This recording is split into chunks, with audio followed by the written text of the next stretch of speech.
aí? Muito bem, estamos de volta no programa Hora do Rush, esse programa que você tanto ama, né? Como a borra preta do asfalto da sua cidade. Olha nós aqui de novo, programa Hora do Rush, sempre trazendo pessoas aí muito, assim, alto astral, pessoas bacanas que você conhece, que você confia, pessoas muito, assim, cheias de arte, né? Então, nós vamos conversar hoje falando de arte, conversar com ele, que é Aguinaldo Campos, aquele que você conhece sempre do Facebook, do Instagram. O Instagram dele é @aguinaldocampos.ator, tá? Você pode ir lá ver os conteúdos, né? Grandioso conteúdo que o Aguinaldo sempre produzindo cultura, né? É teatro, cinema, TV, rádio. E com vocês, Aguinaldo Campos! Como é que você tá, meu querido? Eu tô bem, melhor agora, é óbvio, maravilha, né? Estando aqui com o Marcos Fischer, né? O menino do teatro, o menino genial. Doido. Todos nós temos uma dose de loucura, isso aí isso não aí é...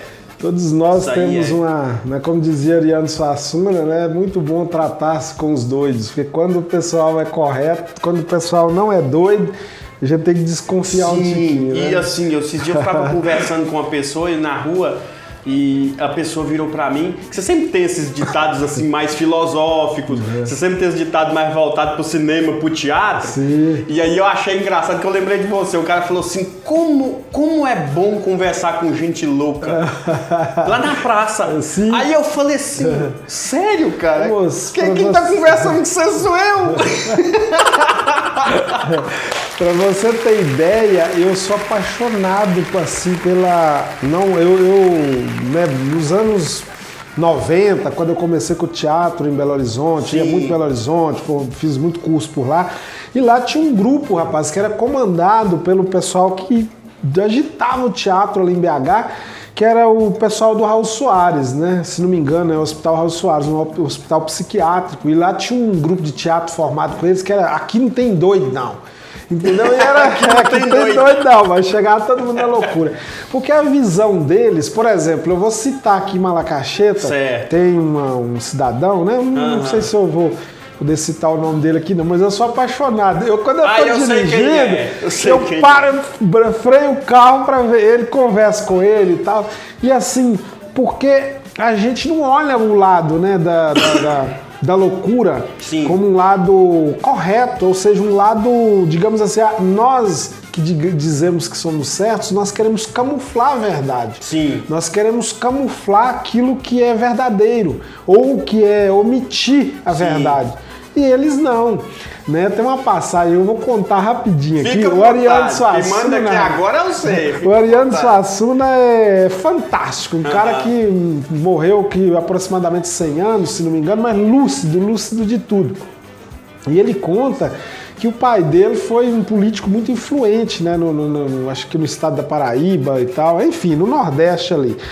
E naquela época, claro, é o tempo dos manicômios, né? Então usava muito internar uma pessoa que tinha qualquer perfil, né, psicológico alterado, é doido, põe no hospício. E ali a pessoa era muito judiada, os hospícios daquela época eram muito complicados. Sim. Então eles queriam acabar um pouco com isso e dizer que o louco, doido, ele era possível ele produzir, né? E realmente né? Ele trabalhar, ele fazer seus afazeres e tal. Então o pai dele, como político influente, criou uma casa numa área onde tinha horta, tinha várias coisas ali para eles cultivarem, para provar para a sociedade que o doido, né, que o louco, ele era capaz de produzir. Então inaugurou, chamou o governador do estado, chamou prefeitos, autoridades em geral, e eles colocaram vários carrinhos de mão, né, as carriolas na época, para mostrar que não, cada um vai fazer um serviço e tal. Aí chegou um determinado momento lá que eles deram o comando para os loucos que estavam ali, não, por favor, cada um pega a sua carriola.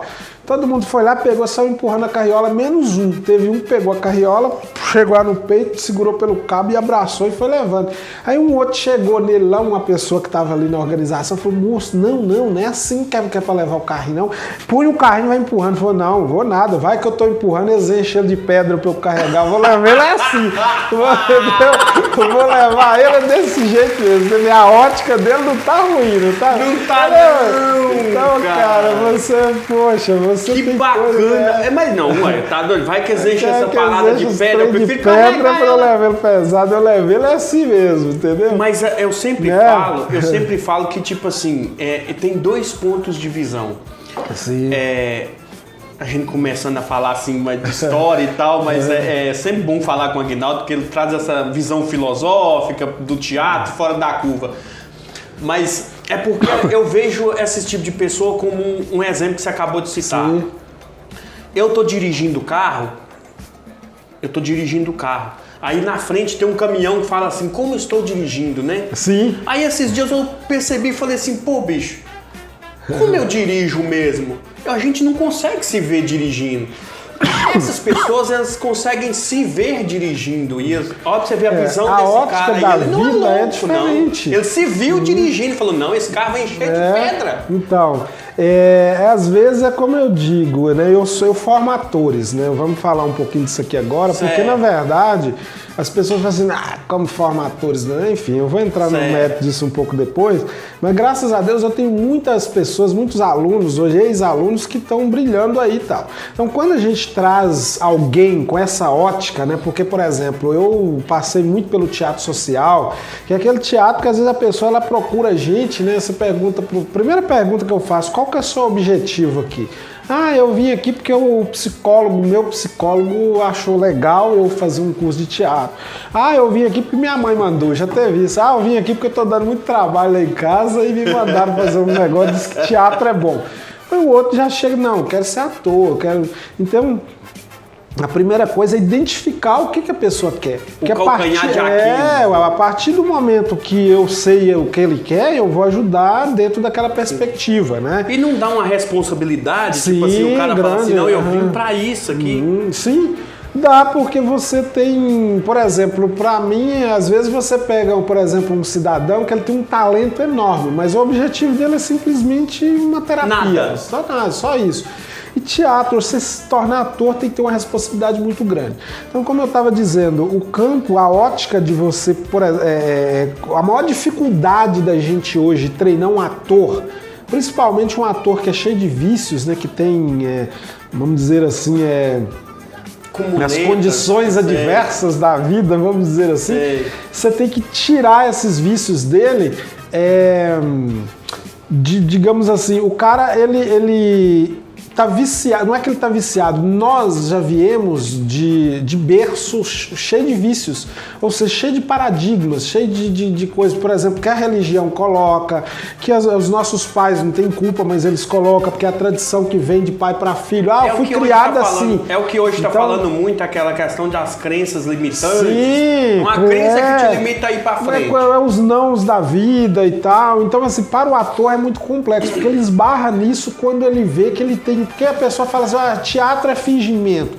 Tem uma perspectiva de alguns teatrólogos que diz que o teatro é transformar uma grande mentira numa grande verdade. E nem sempre é, porque quando o ator se entrega num personagem, isso eu estou falando disso para quem entende de teatro e estuda profundamente Stanislavski, por exemplo, o que ele propõe. Se eu fosse o personagem, como eu agiria? Então, se eu fosse, ou seja, você tem que ser para mostrar. Ou seja, a ação ela acontece dentro, depois ela exterioriza. Sim. E quando isso acontece, você submete a alguém a uma verdade muito grande. E a pessoa, às vezes, ela não está... ela viveu uma grande mentira a vida inteira e na hora que ela tem que viver uma grande verdade para ser uma grande mentira, ela não consegue. Sim. E você tá entendendo? É a mesma coisa, você sabe fritar ovo, sabe cozinhar, beleza, a vida normal é assim, você chega na sua casa, né, mas se eu te colocar em cena para fazer isso como uma cena de ficção, você vai ter dificuldade. entendeu? Porque você está muito acostumado, bitolado com coisas mecânicas da vida. Né? E a vida é assim, quando você olha, como a gente está falando dos loucos, né? Os loucos olham para uma outra perspectiva, talvez o nome correto não seria esse, mas a gente olha por um olhar, por exemplo, o artista, a gente que escreve, a gente que cria, a gente que atua, a pessoa olha e fala, que loucura, mas como que o cara pensou nisso? É porque você está em outro mundo, você está em outra ótica, aquilo que é normal para nós estamos acostumados àquilo que os olhos abarcam. O que está além dos nossos olhos, se eles estiverem vedados, poucas pessoas têm essa sensibilidade, infelizmente. Inclusive, você falou muito bem aí dessa questão teatral.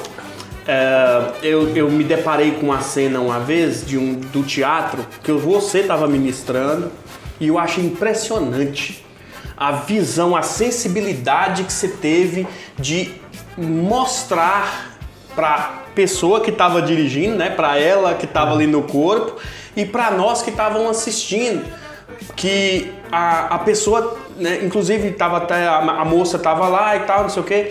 Aí Aguinaldo falou, olha, o papel é esse, você vai fazer assim e eu quero te ver diferente, cria um personagem, faz isso aqui, e você ia gritando, ia falando com ela, ia tipo assim, ela ia se soltando, e aí tipo assim, tipo como um gás, como eu falei, pô, bicho, até onde a gente pode chegar com o teatro? Porque a ideia do ator é se vestir, né? Sim. E ter um bom diretor como você uma na verdade, o papel do ator é ser provocado.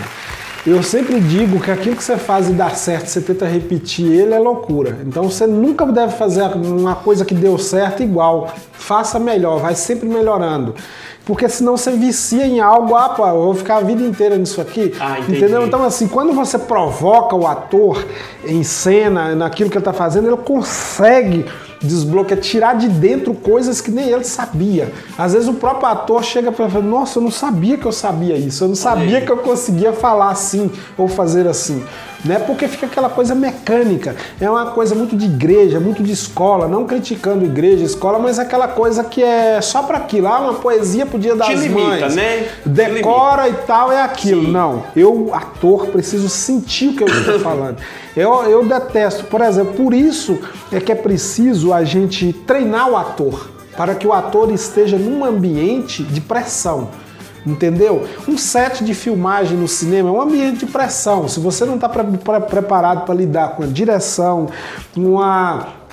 um diretor de fotografia, com as câmeras, com todo aquele aparato que quando você vê uma cena, você não sabe que por trás dele tem N coisa, como nós fizemos no filme, né, O Escaravelho do Diabo, Sim. que eu estive também à frente ali de várias tarefas, funções. Né, filme bom, hein? O filme, que na verdade, bacana, quando você monta um filme hoje, Ficha, é uma indústria.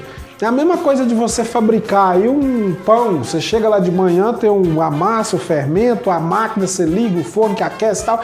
Quer dizer, o cinema é uma indústria. Ele emprega desde o eletricista, ao maquinista, ao cenógrafo, enfim, todo mundo é o carpinteiro, sim, né? Tem todo um aparato de profissionais, cada um cuidando do seu nicho, né? Da sua função ali dentro, para que saia um produto, né? Magnífico, fantástico, que é a meta, né? Exatamente. Então é isso que eu tô falando. Por exemplo, eu não gosto muito aqui em Malacacheta, por exemplo, quando eu cheguei aqui em 2019. Nós começamos com teatro, né? Tinha mais ou menos uns 80 alunos, foi uma febre. Só que, infelizmente, nós tivemos uma pandemia que não só afugentou as pessoas desse tipo de arte, como assim que passou, nós perdemos digamos assim, nós perdemos um pouco essa sensibilidade do presencial para aquilo que é virtual. Porque aí cresceu muito a procura para séries de TV, né, para os produtos audiovisual, porque a própria pandemia causou essa febre do virtual. Certo. Então era as chamadas de vídeo, era a escola que tinha que, né, o professor que tinha que dar aula online. Então isso acabou, eu acredito que hoje, por isso que o audiovisual está no auge agora. Né, o audiovisual, o cinema de baixo custo, não é à toa que a gente está aí, né, com os projetos de lei Aldir Blanc, Paulo Gustavo, e tudo isso Por exemplo, a Paulo Gustavo, eu vou só citar aqui rapidamente, já era eu falei isso com um profissional lá de São Paulo, amigo meu, falei, você escreve o que vai vir depois da primeira Aldir Blanc 1, o que vai vir para o audiovisual, porque o que vai pegar o audiovisual, entendeu? E realmente, hoje existe uma cota maior da lei Aldir Blanc, da Paulo Gustavo hoje, é voltado para o audiovisual. 70%, se não me engano, aí, dessa verba é para o audiovisual. Sim. Ou seja, aquilo que eu posso fazer, posso documentar para a vida. Né? Eu sempre digo isso antes da pandemia, antes de ter essa perspectiva, eu já via que o teatro já vinha perdendo um pouco a sua essência, porque se você pega hoje uma peça, ensaia, estuda, faz todo um projeto em cima, gasta aí 6 a 8 meses para lançar um projeto, fica em cartaz aí, como nós já ficamos em São Paulo em outros tempos, até com 1 ano, 2 anos com peça em cartaz. Hoje você fica com 6, 7, 8 meses. Passou aquilo ali, acabou. Ninguém mais lembra daquilo. Lembra coisas vagas. Mas quando você faz para o cinema, ou quando você faz para o audiovisual, você documenta para a vida. Hoje nós temos ferramentas que é capaz de guardar isso para os seus bisnetos, seus tataranetos, seus... streaming, enfim, né? Exatamente. O mercado do streaming tá crescendo pra caramba, né? E é tão interessante que o próprio lugar da gente, as pessoas não acreditam no que a gente fala, né? Na visão da gente. Porque eu abri muitas portas no sentido de capacitar pessoas para o audiovisual. Eu estava numa empresa particular aqui em Malacacheta, por exemplo, e conversei com eles, não, vamos trazer alguma coisa para o audiovisual? Não, pode ser, fica à vontade, me deu carta branca para isso. E onde nós abrimos gratuitamente cursos para profissionalizar, para poder inserir as pessoas nesse mercado de trabalho. Não, o número foi irrisório das pessoas que procuraram e das pessoas que finalizaram. E logo em seguida nós tivemos aí a complementação do que foi dito, né, da Paulo Gustavo, com 70% da verba voltada para o audiovisual. Para o audiovisual. E aí, onde é que estão esses profissionais? Quer dizer, quem não é da área é obrigado a contratar alguém que é da área. Exato. E aí é que tá, bichão. Mas muito bem, Aguinaldo Campos aqui com a gente, trazendo aí, sempre produzindo cultura. Ele aqui, né, em Malacacheta, e tá rodando a região. Daqui a pouco a gente vai aí falar sobre o que ele está fazendo atualmente. Malacacheta e região inteira conhece o trabalho do Aguinaldo, que é @aguinaldocampos.ator. Você pode ir lá e verificar no Instagram. Ele também tem a Caral Web TV também, que é muito bacana. Mas a gente vai começar, porque a gente já entrou conversando, a gente é meio louco. Chegando, né? Não tem uma pauta em si, a pauta está mas aqui. O bacana disso, mas o bacana disso é porque a gente aquele cara fora da curva, né? E fora aqui nos bastidores. Eu dei uma entrevista para uma rádio em Portugal, tem mais ou menos uns 2 meses, mais ou menos, né? E assim, eu não sei o que esse camarada arrumou lá, que ele entrou. Mas nós mudamos a pauta inteira do que era para ser. E foi muito bacana. Falamos de vida, falamos de arte, falamos dessa ponte entre, né, Europa e Brasil. Foi bacana. Mas daqui a pouco a gente vai tocar nesse assunto aí, então. É o seguinte. Tchau. Tchau, minha gente. Até amanhã, se Deus quiser. Muito bom. É isso aí. Dando tchau aqui pra menina dos bastidores, que é minha menina. É isso aí. Galera, é o seguinte. A gente tá aqui com o Aguinaldo e a pergunta que às vezes a pessoa quer perguntar pro Aguinaldo, porque é um cara que trabalha com cultura, é uma pessoa que traz um trabalho, exala a cultura aí para todo o pessoal aqui da região. E a gente quer saber, Aguinaldo, de onde você é? Porque Malacacheta, Setubinha, porque... Isso é uma pergunta difícil de responder, você sabe por quê? Porque já me perguntaram isso muito em São Paulo, em outros lugares que eu passei entrevistas e tal. Porque quando eu estava, por exemplo, SBT, Globo, não sei o quê, enfim, rádios e tal, o pessoal pergunta, você fala, nossa, se eu falar que eu sou de Malacacheta, eu tô ofendendo minha galera de Setubinha. Se eu falar que eu sou de Setubinha, meu pessoal de Franciscópolis, o pessoal de Capelinha.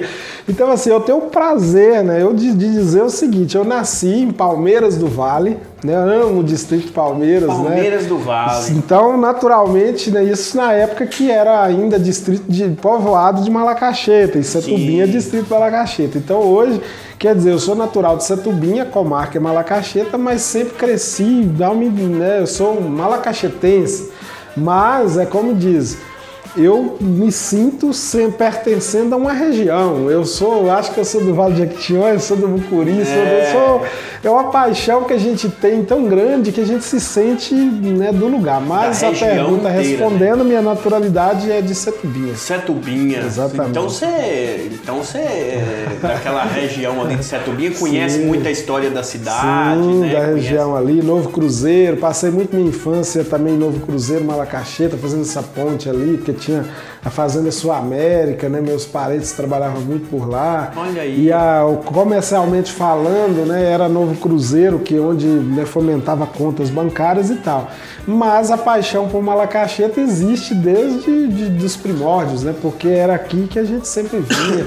Era daqui que pertencia a escola que a gente estudava, então supervisores de escola, diretores e tal, tudo se tratava em Malacacheta. Sim. Então despertou essa paixão muito grande aqui por esse lugar. Você veio pra cá, pra Malacacheta. E foi pra cá que eu vim estudar, né, em 91. Que bacana, e aqui, né, que eu fiz minhas inúmeras faculdades, porque já me perguntaram isso também, mas qual é a sua faculdade, qual é o seu diploma? Eu falei, meu diploma, eu tenho vários, eu formei com... Eu vou citar aqui, um papo com o seu Abel, foi uma grande faculdade, um papo com o Fábio do Mercado, foi uma grande faculdade. Cada pessoa que eu ouvi, cada pessoa que eu estive ali naquela roda de conversa, para mim foi um aprendizado.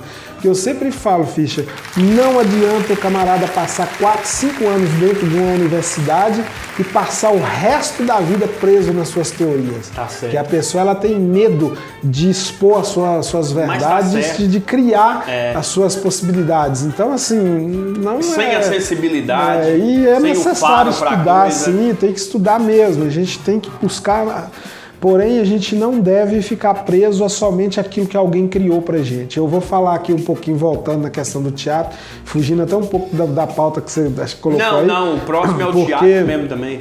Por exemplo, eu tenho um método hoje que eu desenvolvi, que eu acredito que funciona porque eu experimentei e deu certo para formar atores e tal.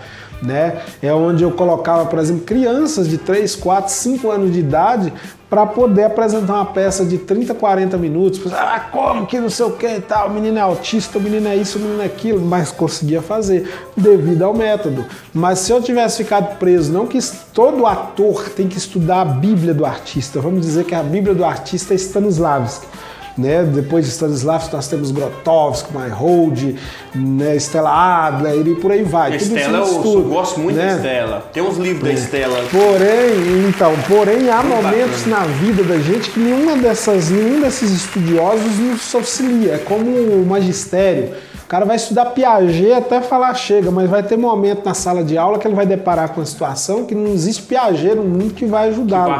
Entendeu? Tem que aí ter é um dom divino que vem ali e você desenvolve, poxa, deu certo, funcionou. Eu já vi muito acontecer, né? Mesmo. Uhum. Inclusive, eu queria te falar uma coisa que eu falei, desculpa a tosse, viu, jeito? Porque eu falei com o Fischer, quase que eu não venho nem gravar, porque período frio, nós estamos aqui bem resfriados, mas vai dar certo, o que importa... Inclusive, eu falei que quando você viesse aqui, que eu ia partilhar a primeira vez que eu te vi. Opa, aqui em Malacacheta. Aqui em Malacacheta, porque eu achei impressionante, e eu compartilhando, trocando ideias com minha irmã, ela falou assim, foi no mesmo dia que eu tirei uma foto com ele. A primeira vez que eu te vi aqui foi atuando no teatro, no Prosa, e você tava numa perna de pau. Olha só. Eu tenho isso na minha memória. Quando eu bato, assim, não tem aquela memória fotográfica? Sim. Você bate o olho na pessoa, você lembra de uma coisa. Uhum. É essa memória que eu tenho de você. Quando eu falo, Aguinaldo, tal, vem você andando na perna de pau. E eu queria saber de você, dentro desse compartilhar de visão, eu queria saber de você qual foi o primeiro contato que você teve com a arte, com o teatro. Rapaz, como é que foi? Como é que foi essa paixão? Eu acho assim, foi uma situação interessante, né? Digamos assim, de unir o útil ao agradável. Ou seja, é até uma situação que você vai gostar muito, porque eu sei que você é um grande mestre imitador do Max, que é isso, né? Gente? Mas e assim, aconteceu isso? Rapaz, você pode perguntar para os antigos integrantes do Prosa quem eu era. realmente eu era o cara mais tímido que existia no grupo. Sério? Eu sentia dor de cabeça de vergonha. Eu vim da roça, eu vim de Palmeiras, né? É verdade, eu ficava sem comer e tudo. Eu falava, não é possível. E aí eu tinha, né, aquela questão do falar e o jeitinho, né? E aí eles aproveitavam um pouco pra me judiar mesmo, né? Eu lembro do Tristão ali nas aulas e o pessoal era mais solto. Quando eu cheguei aqui, o Prosa já estava em andamento, então eu peguei o bonde andando. Então, assim, eram pessoas do naipe de Joãozinho, de Tulim, de Adalto, aquela turma toda. Só gente boa, dá até mandar um abraço pra esse pessoal aí, ó. A saudosíssima, né, colega que partiu, né, Rosinha. Ah, sim. Né, Rose, depois Rosilândia, né? Hoje tá em Brasília. Olha Mas só. Rosilândia veio depois, porém ela já pegou mais a época da minha direção. Mas assim, essa era uma turma lapidada, eu tímido, vindo da roça, sabendo o que era teatro. Você me perguntava, o que é teatro? Sei lá. Então assim, só que eu era uma pessoa que eu acho que teatro tem coisas que já viu, moço, que já vem no DNA da gente. Né? Meu avô, por exemplo, sempre foi um grande contador de causos.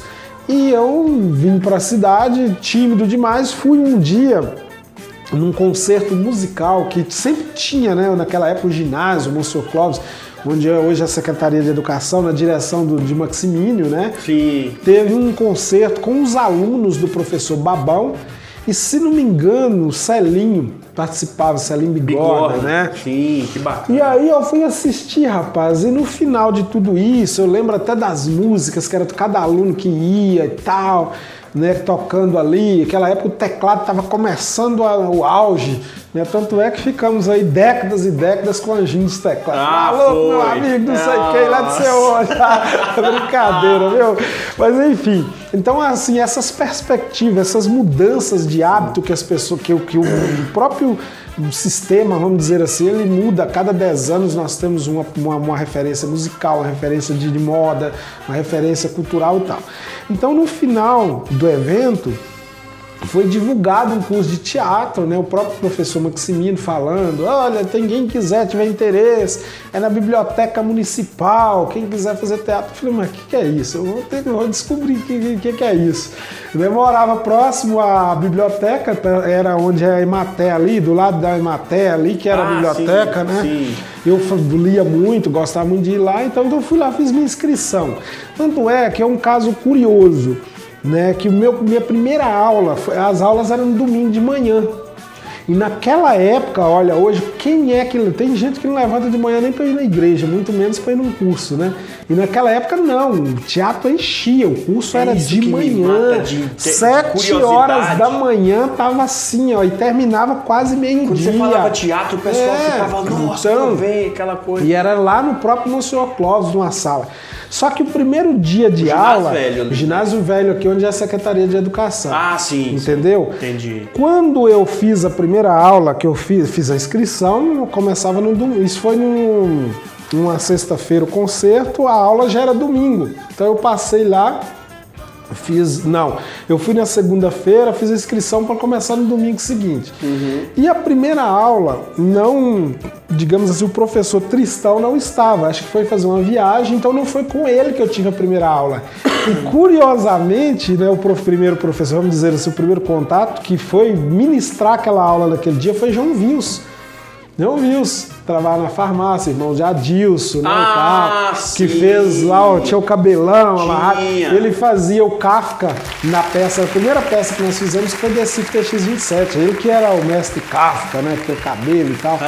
E tanto é que eu não conhecia Tristão, então na minha concepção ali, ele não se apresentou, não sei se eu não lembro até hoje por que motivo, que eu passei a semana inteira achando que Tristão era ele.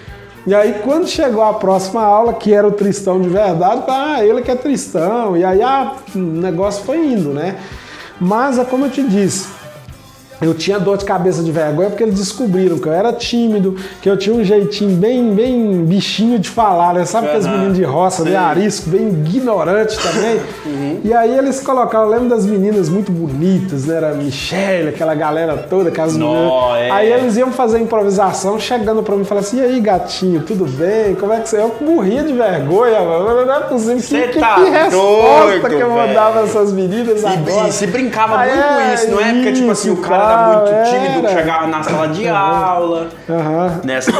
Mas, então, assim, foi nesse período. Aí começou, mas eu acredito que eu comecei o teatro como uma forma uma válvula de escape para muitas coisas, porque naquela época a gente não tinha essa questão de ir num psicólogo, não sei o quê. E querendo ou não, né, apesar de, graças a Deus, eu ter me virado bem na vida, assim, culturalmente falando, e eu acho que em termos de caráter também, porque eu não fico denegrindo ninguém e tal, né, a vida me formou de uma maneira, né, muito, acho que um pouco, né, teve os momentos baixos e altos e tal, mas eu me virei bem, porque assim... eu descobri que aquilo ali era um refúgio para mim, para muitas coisas. Eu falei, opa, peraí.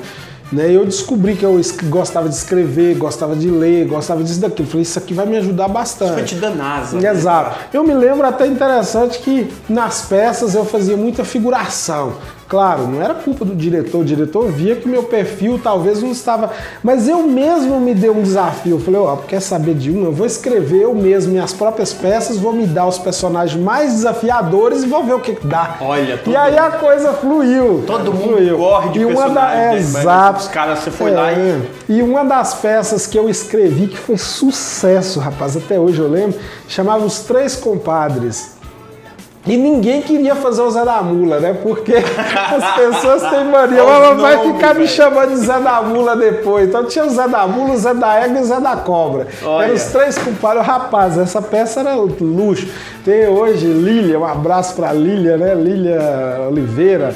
Olha que aí, na verdade bacana. não é Lília Oliveira mais, o sobrenome dela, acho que ela casou no Canadá, vive no Canadá, mas era uma pessoa, e ela que fazia minha esposa na época na peça, rapaz, e era muito engraçado. Então assim, aí eu comecei, falei, poxa, então as peças geralmente era eu mesmo que escrevia, né, teve um episódio muito interessante, que eu fui fazer uma peça no Mestre Zulmira, e a gente tinha, para nós, era um prazer colocar a ficha técnica inteira num cartaz, né? Assim como existem os créditos do filme, né? O diretor, o roteirista e tal. E aí, rapaz, eu fui apresentar uma peça no Mestre Zulmira e foi num domingo, não sei se foi uma gincana, não recordo. E fiz um cartaz e coloquei na entrada muito grande, aí eu vi o pessoal lendo, o professor Emilson, e todo mundo ali. Que bacana. Aí eu lembro que o professor Emilson olhou, leu, releu, trileu e olhou pra mim, olhava e falou assim, mas essa peça só tem você, porque tava lá, peça tal, autor Aguinaldo Campos, figurino Aguinaldo Campos, o diretor Aguinaldo Campos e o elenco também Aguinaldo Campos, só tinha eu na peça de verdade. Era um monólogo? Era um monólogo, então assim, era um negócio muito louco. Tinha outras participações lá que eu coloquei, mas a maioria dos nomes que aparecia era o meu, né? Eu falei, que poxa, top, hein? Mas assim, era algo que a gente tinha, né? O prazer de mostrar que a gente estava ali fazendo aquele trabalho. E era interessante, né? E é interessante esse início, porque você era um cara tímido, né? E hoje em dia tem uma galera que é tímida pra caramba, né? Ou às vezes tem, né? Ou, né? Tem alguma depressão ou alguma coisa do estilo, né? Que às vezes precisa fazer o teatro e é recomendado fazer. Como é que funciona? Porque esse dia eu tava conversando com um advogado, o cara falou, Marquinhos, eu tive que fazer teatro lá em BH, porque pra mim, falar com o público, pra mim foi o maior desafio. Minhas notas na faculdade eram as melhores, mas pra mim era... Eu vou te dizer uma coisa, a timidez, ela é comparada, dependendo do grau da timidez, é comparada a uma doença, ela te prejudica em muita coisa. Agora, existe, o teatro é interessante que ele vai fazer você lidar com ela, talvez não acabar. Se eu te contar aqui, não é segredo pra ninguém, ninguém em casa vai acreditar e muito menos você, se eu disser que eu sou tímido. Você é tímido? Se eu falar pra você que o Marcos Nanini, um grande ator global que fez A Grande Família, ele é tímido, ninguém acredita. E eu vou falar com vocês então, já que você está revelando, eu também sou. Então o que acontece? Eu não vou em certos lugares, justamente porque eu sou tímido. Pra eu receber esse prêmio, Rose Soares falou comigo, Marquinhos, tal, vai lá, cara, tal. Minha esposa, pergunta pra ela. Falei, não vou.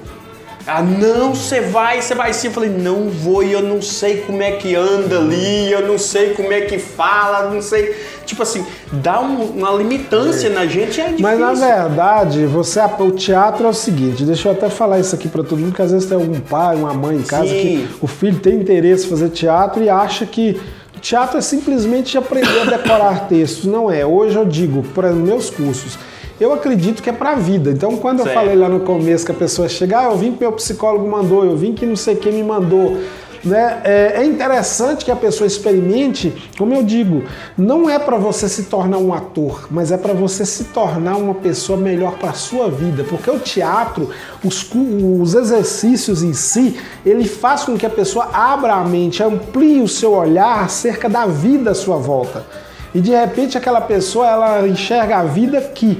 E aí ela começa a abrir um leque e simplesmente despertar o seu eu interior de uma forma tão extraordinária que ela começa a perceber que ela é capaz de fazer muitas coisas, entendeu? Então assim, eu sempre falo, por exemplo, eu fiz administração de empresas, eu passei por muitas empresas também em São Paulo, até como, né, dando treinamento, com palestra e tal. E vou até citar aqui uma empresa, que tem uma amiga minha que trabalha lá, que é gente finíssima, né? A Gisele, na Rebieres, gelatina, cola, gelatina, tal, que é feito couro de boi e tal, ninguém sabe o processo para fazer esse docinho colorido, gelatina e tal. E essa empresa, ela era interessantíssima, que quando ela queria contratar o seu quadro de funcionários, de colaboradores, ela usava técnicas, os psicólogos da empresa usavam técnicas teatrais durante uma semana para selecionar os seus colaboradores. Entendeu? Então, porque o teatro, ele vai capacitar a pessoa, ou ele, pelo menos, tenta ver se a pessoa tem a habilidade de conviver em grupo, em equipe. Sim. Porque teatro não se faz sozinho. Não. Ou seja, eu posso apresentar uma peça sozinho. O ator, não existe teatro sem ator. Né? Isso aí você pode falar, mas uma vez uma criança falou comigo, existe sim, tio. Eu falei, como? Aí as marionetes? Eu falei, não, mas tem um camarada ali por trás daquilo. Tem sempre alguém, né? Você vai precisar. Porque eu sempre digo, existe peça, você pode fazer um teatro sem o figurino, você pode fazer sem iluminação, você pode fazer até sem texto. Porque o teatro, por exemplo, o cinema, vou pegar os primeiros atores do cinema, era de cinema mudo. Então era muita mímica e tal. Então sem um ator não existe. Né? Esses apetrechos que a gente está falando, é como diz Jerzy Grotowski, que bom é se o ator entrasse nu em cena. Mas quando ele fala nu em cena, ele não está falando nu de despir-se da roupa, ele está dizendo entrar nu, pelado. Entrar sem esses apetrechos, porque a pessoa, se eu tiver maquiada eu entro, se eu tiver com a bela peruca eu me transformo, eu vou. Não, é como uma habilitação. Não adianta você saber conduzir, você ter uma bela de habilitação, você tem que saber, você tem experiência no volante, para enfrentar uma grande rodovia, para poder ultrapassar um veículo longo, enfim, não tudo é uma questão de experiência mesmo, de como você vai lidar com a arte. E o currículo ele é muito individual. Eu me lembro de uma entrevista que fizeram com o filho de Antônio Fagundes, quando o Antônio Fagundes, junto com o Estênio Garcia, fazia carga pesada. Lembro, né? Passava na Globo. Exato. E aí uma repórter perguntou, entrevistando o filho do Antônio Fagundes, juntamente com o pai, e chegou no Antônio e perguntou, falou, certamente você dá muitas dicas pro seu filho, porque você é consagrado. Não, nenhuma. E realmente não tem como, porque o artista ele é muito individual, né? Era como Gonzaguinha e Luiz Gonzagão, entendeu? Porque assim, é muito pessoal. Eu sempre digo que cada um constrói o seu currículo, o seu jeito, tem a sua peculiaridade.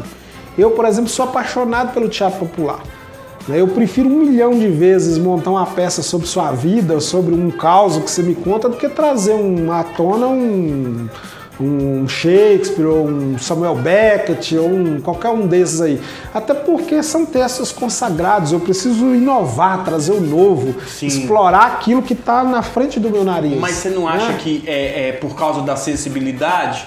Porque você acabou de citar aí que prefere pegar uma pessoa ali que tem um caos e tal.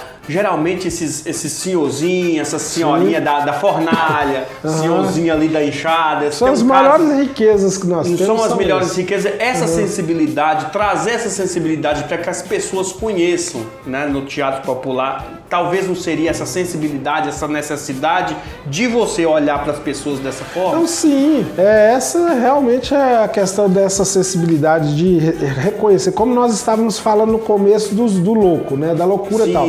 Eu escrevi um texto para Dona Conceição Bodoc. Todo mundo, essa geração hoje, talvez de 10 anos, não sei quanto tempo tem que ela faleceu.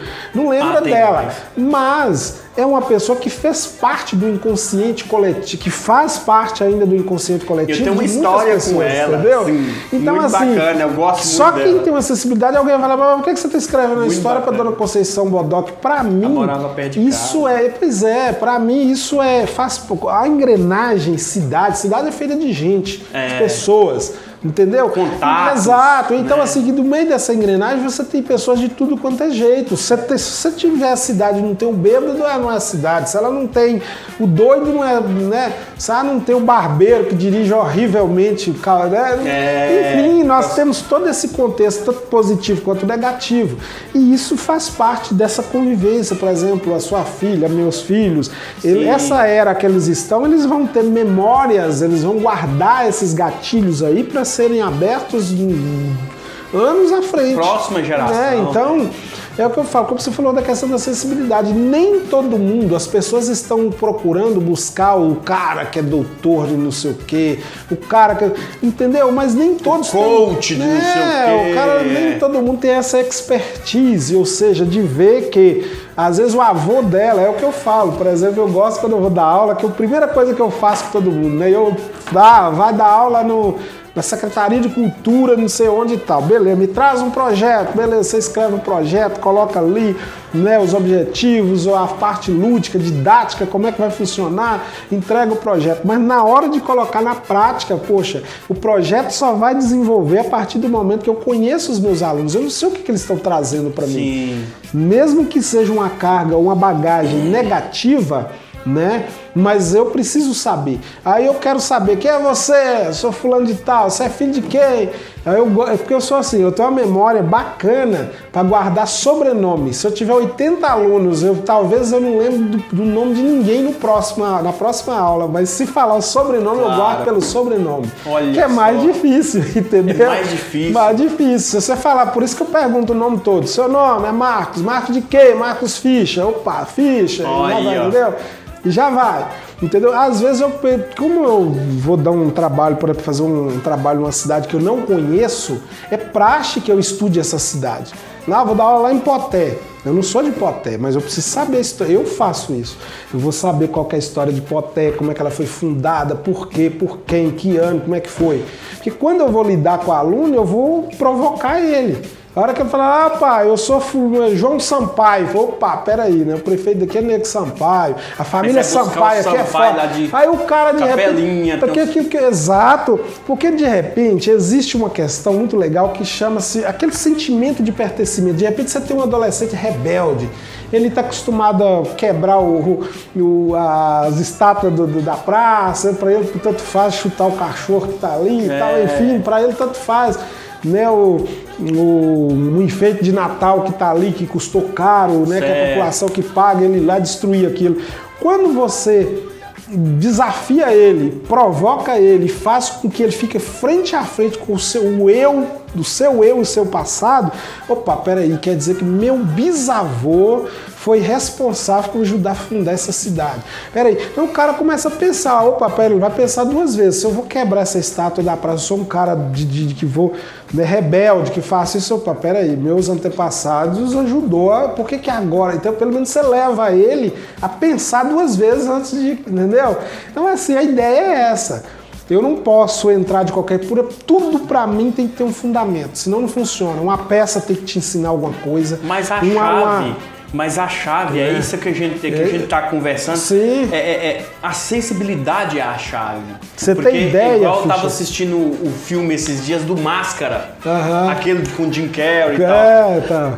O Jim Carrey chegou lá e falou, olha, eu tenho um encontro hoje, eu estou aqui, eu vou como Máscara ou eu vou como Jim Carrey? Ou eu vou como Stanley Ipkiss. Ele foi, o psicólogo falou, se você sair do meu consultório, se eu te falar, você sai fora do meu consultório, eu saio. Vá como Stanley e como Máscara. Porque as duas pessoas são... os dois são a mais bela pessoa. Então, tipo assim, tem uma beleza no louco e tem uma beleza no Sim. Stanley. Aham. Então, é essa sensibilidade que eu peguei e falei, pô, bicho. Não sei se você já viu o filme O Amor é Contagioso, que é baseado num fato real mesmo, né? Com Robin Williams? Robin Williams. Esse filme, ele é interessante, tem uma cena lá que tem um doido no hospital que ninguém dá injeção nele, porque ele é doido. E aí o cara chega e vai conquistando ele e tal. E tem um momento lá que ele pergunta pro cara, quantos dedos você tá vendo? 4 dedos. Não. Olha direito. Entendeu? Não é 4, entendeu? Então assim, é 4 para nós que somos, né? Como na arte, eu chego pro cara e falo assim, olha, o que tem na minha mão? Um óculos, claro, obviamente são óculos, mas eu não quero que você veja um óculos. Aí o ator tem o direito de ver um pente, de ver um celular, de ver qualquer outra coisa. Sim. Então ver além daquilo que os nossos olhos veem é colocar a imaginação em prática. E os grandes pensadores, os grandes inventores, cara, para essa geração eles eram ridículos. Você pegar Thomas Edison, ou pegar qualquer um outro grande inventor.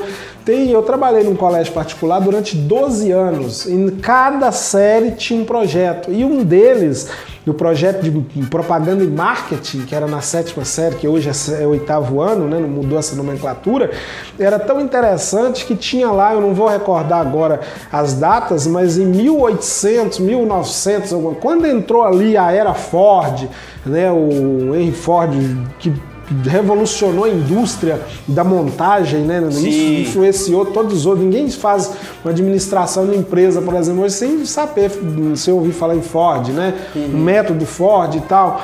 Então, tinha frases de pensadores que diziam assim, naquela época, tudo que tinha para ser inventado já foi inventado. Fala, se esses caras fossem vivos hoje para ver a quantidade de coisa, da mesma maneira que nós pensamos, você não tem um celular moderno hoje? Certo. O celular antigamente era um tijolo, você, né, tinha aquele celular que tinha cobrinha que você jogava, aquilo era muito aquele Nokia que saísse uma briga, aquilo era uma arma. Aquilo era uma arma. Então os celulares modernos com Android, com não sei o quê, daí a pouco os chineses já estão inventando um celular lá que parece uma borracha, que ele dobra, desdobra, você molha, não sei se você viu isso.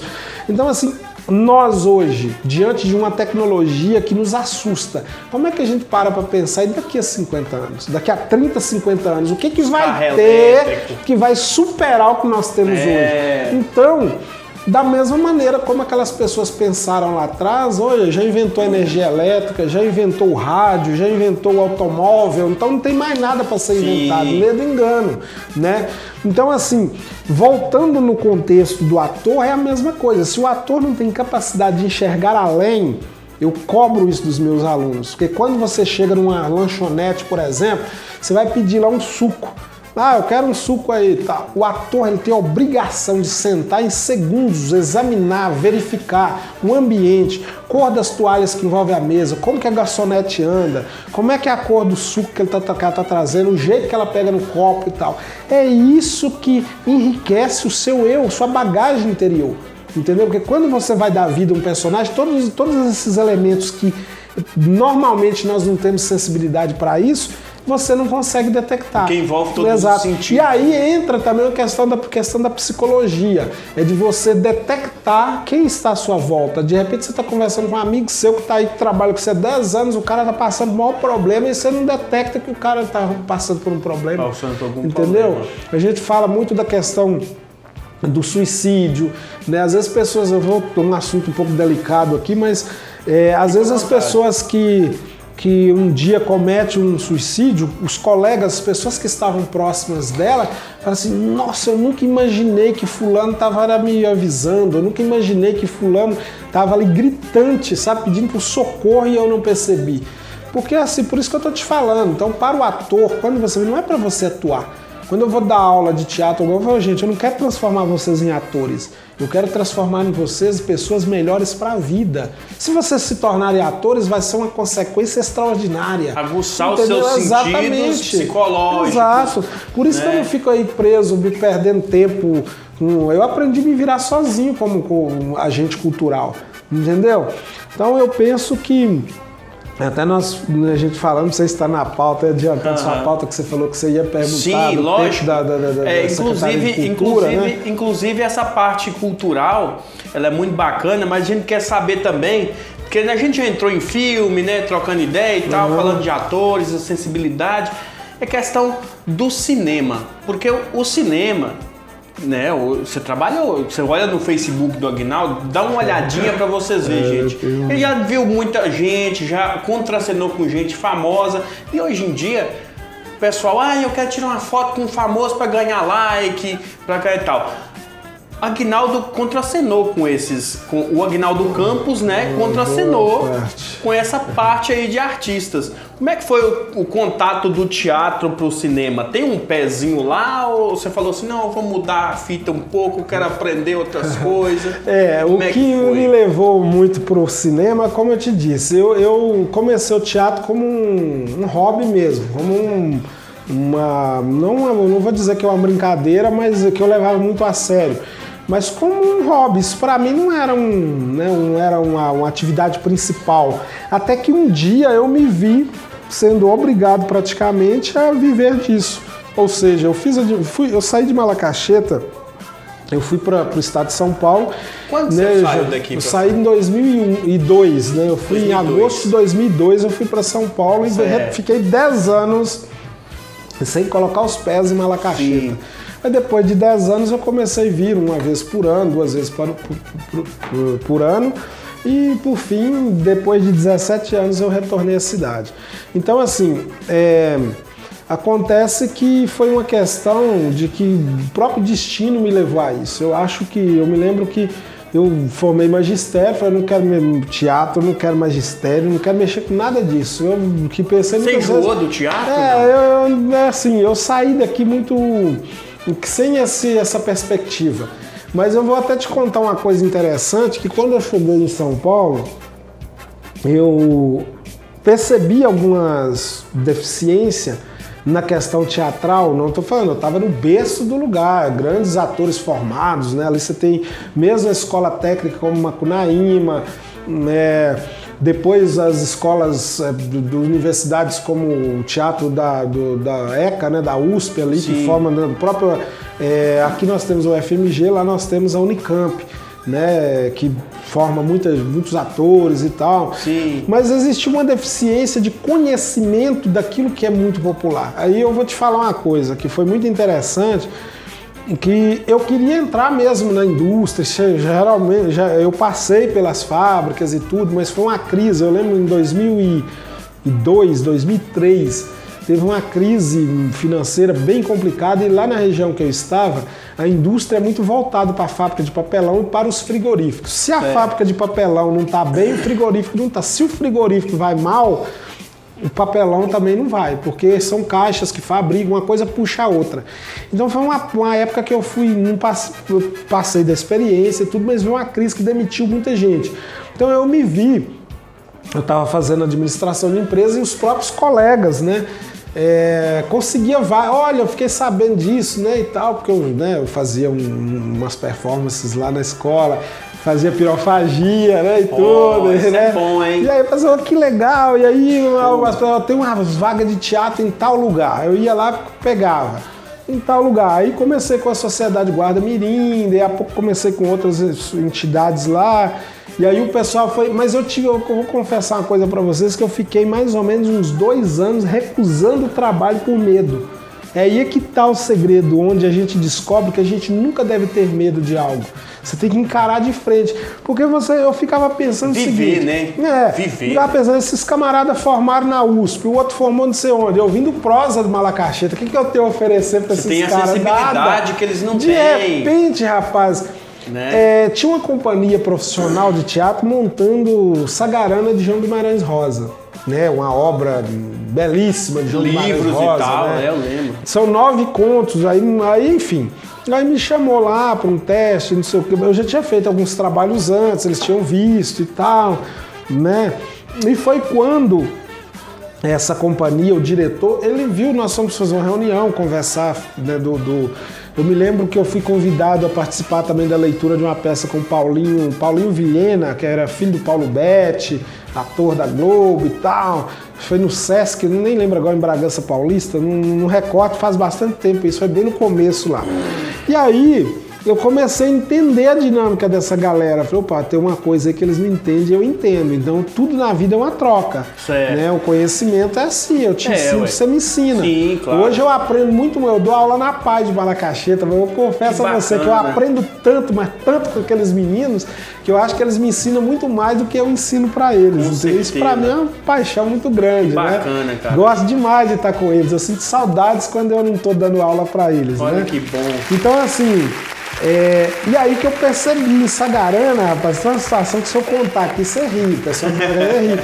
Porque eu via que você pega João Guimarães Rosa com o Burrinho Pedreza, A Volta do Marido Pródigo, Sarapalha, Duelo, Conversa de Bois, né? Aí o cara tá lá falando, né, o gado, quando eu juntei o gado e não sei o que, o ator profissional não sabia o que era, ele achava que gado era como se fosse uma marca de roupa ou uma raça de vaca. Cara, quando eu falo gado, eu tô é como uma coisa de eu falar o povo. Quando eu falo o povo, eu tô falando menino, mulher, criança, idoso, etc. O povo, né? A sociedade. Não, é um coletivo, é uma forma de expressar o gado. Quando eu falo gado, eu tô tocando gado, eu tô tocando boi, novilha, bezerro, etc. Tá tudo junto. E vaca, você viu essa... né? Então eu percebi essa dificuldade, porque João Guimarães Rosa é um dos escritores mais cheios de neologismos que existe. Ou seja, na obra dele tem palavras que você não vai achar em dicionário nenhum. É coisas que eu ouço, né? E, poxa, o que esse cara quis dizer? Mas ele ouvia isso. Você vai caçar no dicionário, você não acha a palavra. Não, porque na verdade existe um dicionário comum, ele não traz essas expressões muito populares. De repente você fala uma gíria aí que eu não sei o que é. Né? Você sabe, você está acostumado, sua família sabe, quando ele está falando isso, ele quer dizer aquilo. Né? Então, por exemplo, tem uma frase, porque o Guimarães Rosa, ele é tão interessante, porque ele, na verdade, ele era jornalista, né? E quando ele escreveu Sagarana, ele viajou mesmo de Codisburgo, Minas, ele saiu junto com o pessoal que estava construindo a estrada que liga São Paulo ao Rio de Janeiro, né? A Dutra, no enxadão, na picareta mesmo. Esse cara era muito Então o cara viajava com os peões ali, ele ouvia. Então a mesma coisa quando você vê uma frase dele que é muito peculiar para nós ou que é estranha, tem lá uma frase em árabe que você não sabe do que o cara tá falando. Então, quando você pega uma companhia de atores que ela tem essa dificuldade, de repente, não pelo que ele aprendeu na universidade, mas pelo que ele aprendeu pela criação dele. Se eu te falar, por exemplo, tem gente que você vai pegar um ator que cresceu na selva de pedra, como São Paulo. Quem conhece São Paulo sabe que São Paulo é uma gigante. Mega, né? Você não é? Então você vai pegar um camarada ali, um ator jovem de seus 18, 19 anos que nasceu ali. Ele nunca viu ordenhar uma vaca, ele nunca viu como é que se prende um bezerro, como é que tira o leite e tal. E de repente você vai colocar um cara desse para fazer num filme um papel de um vaqueiro. Certo. Entendeu? Então se o cara não fizer laboratório, se ele manda ele pra fazenda, pra ele ficar ali internado, vendo ali como é que o peão faz no dia a dia, como é que ele fala, como é que ele lida com a vaca, ele vai ter uma dificuldade enorme. Vai ter uma dificuldade enorme. Eu tenho uma colega, uma pessoa aí muito extraordinária, eu vou até mandar um abraço para Fica à vontade. Que é de Minas Novas, né, Claudinha? Ô, Claudinha, olha, que bacana, hein? Eu converso muito com ela, eu brinco com ela que existem pessoas que cativam as outras pela comida, ou pela bondade, ou pelo não sei o quê. Ela é pela prosódia, o jeito da pessoa falar. Porque a gente que forma atores, você trabalha essa questão da prosódia. De repente eu vou te colocar aqui para fazer um papel de um baiano. A prosódia nada menos é do que o jeito de falar, o sotaque, essa questão de, né? Sei. Tudo você tem que estudar. Né? Não só o jeito de falar, não só a palavra em si, mas a sonoridade. Então, quando eu fui fazer Sagarana, eu tive que estudar o Belo Horizontino. Eu sou mineiro de Malacaxeta, entendeu? Ah, mas você é mineiro. Não. O Belo Horizontino, o pessoal de BH, eles falam diferente.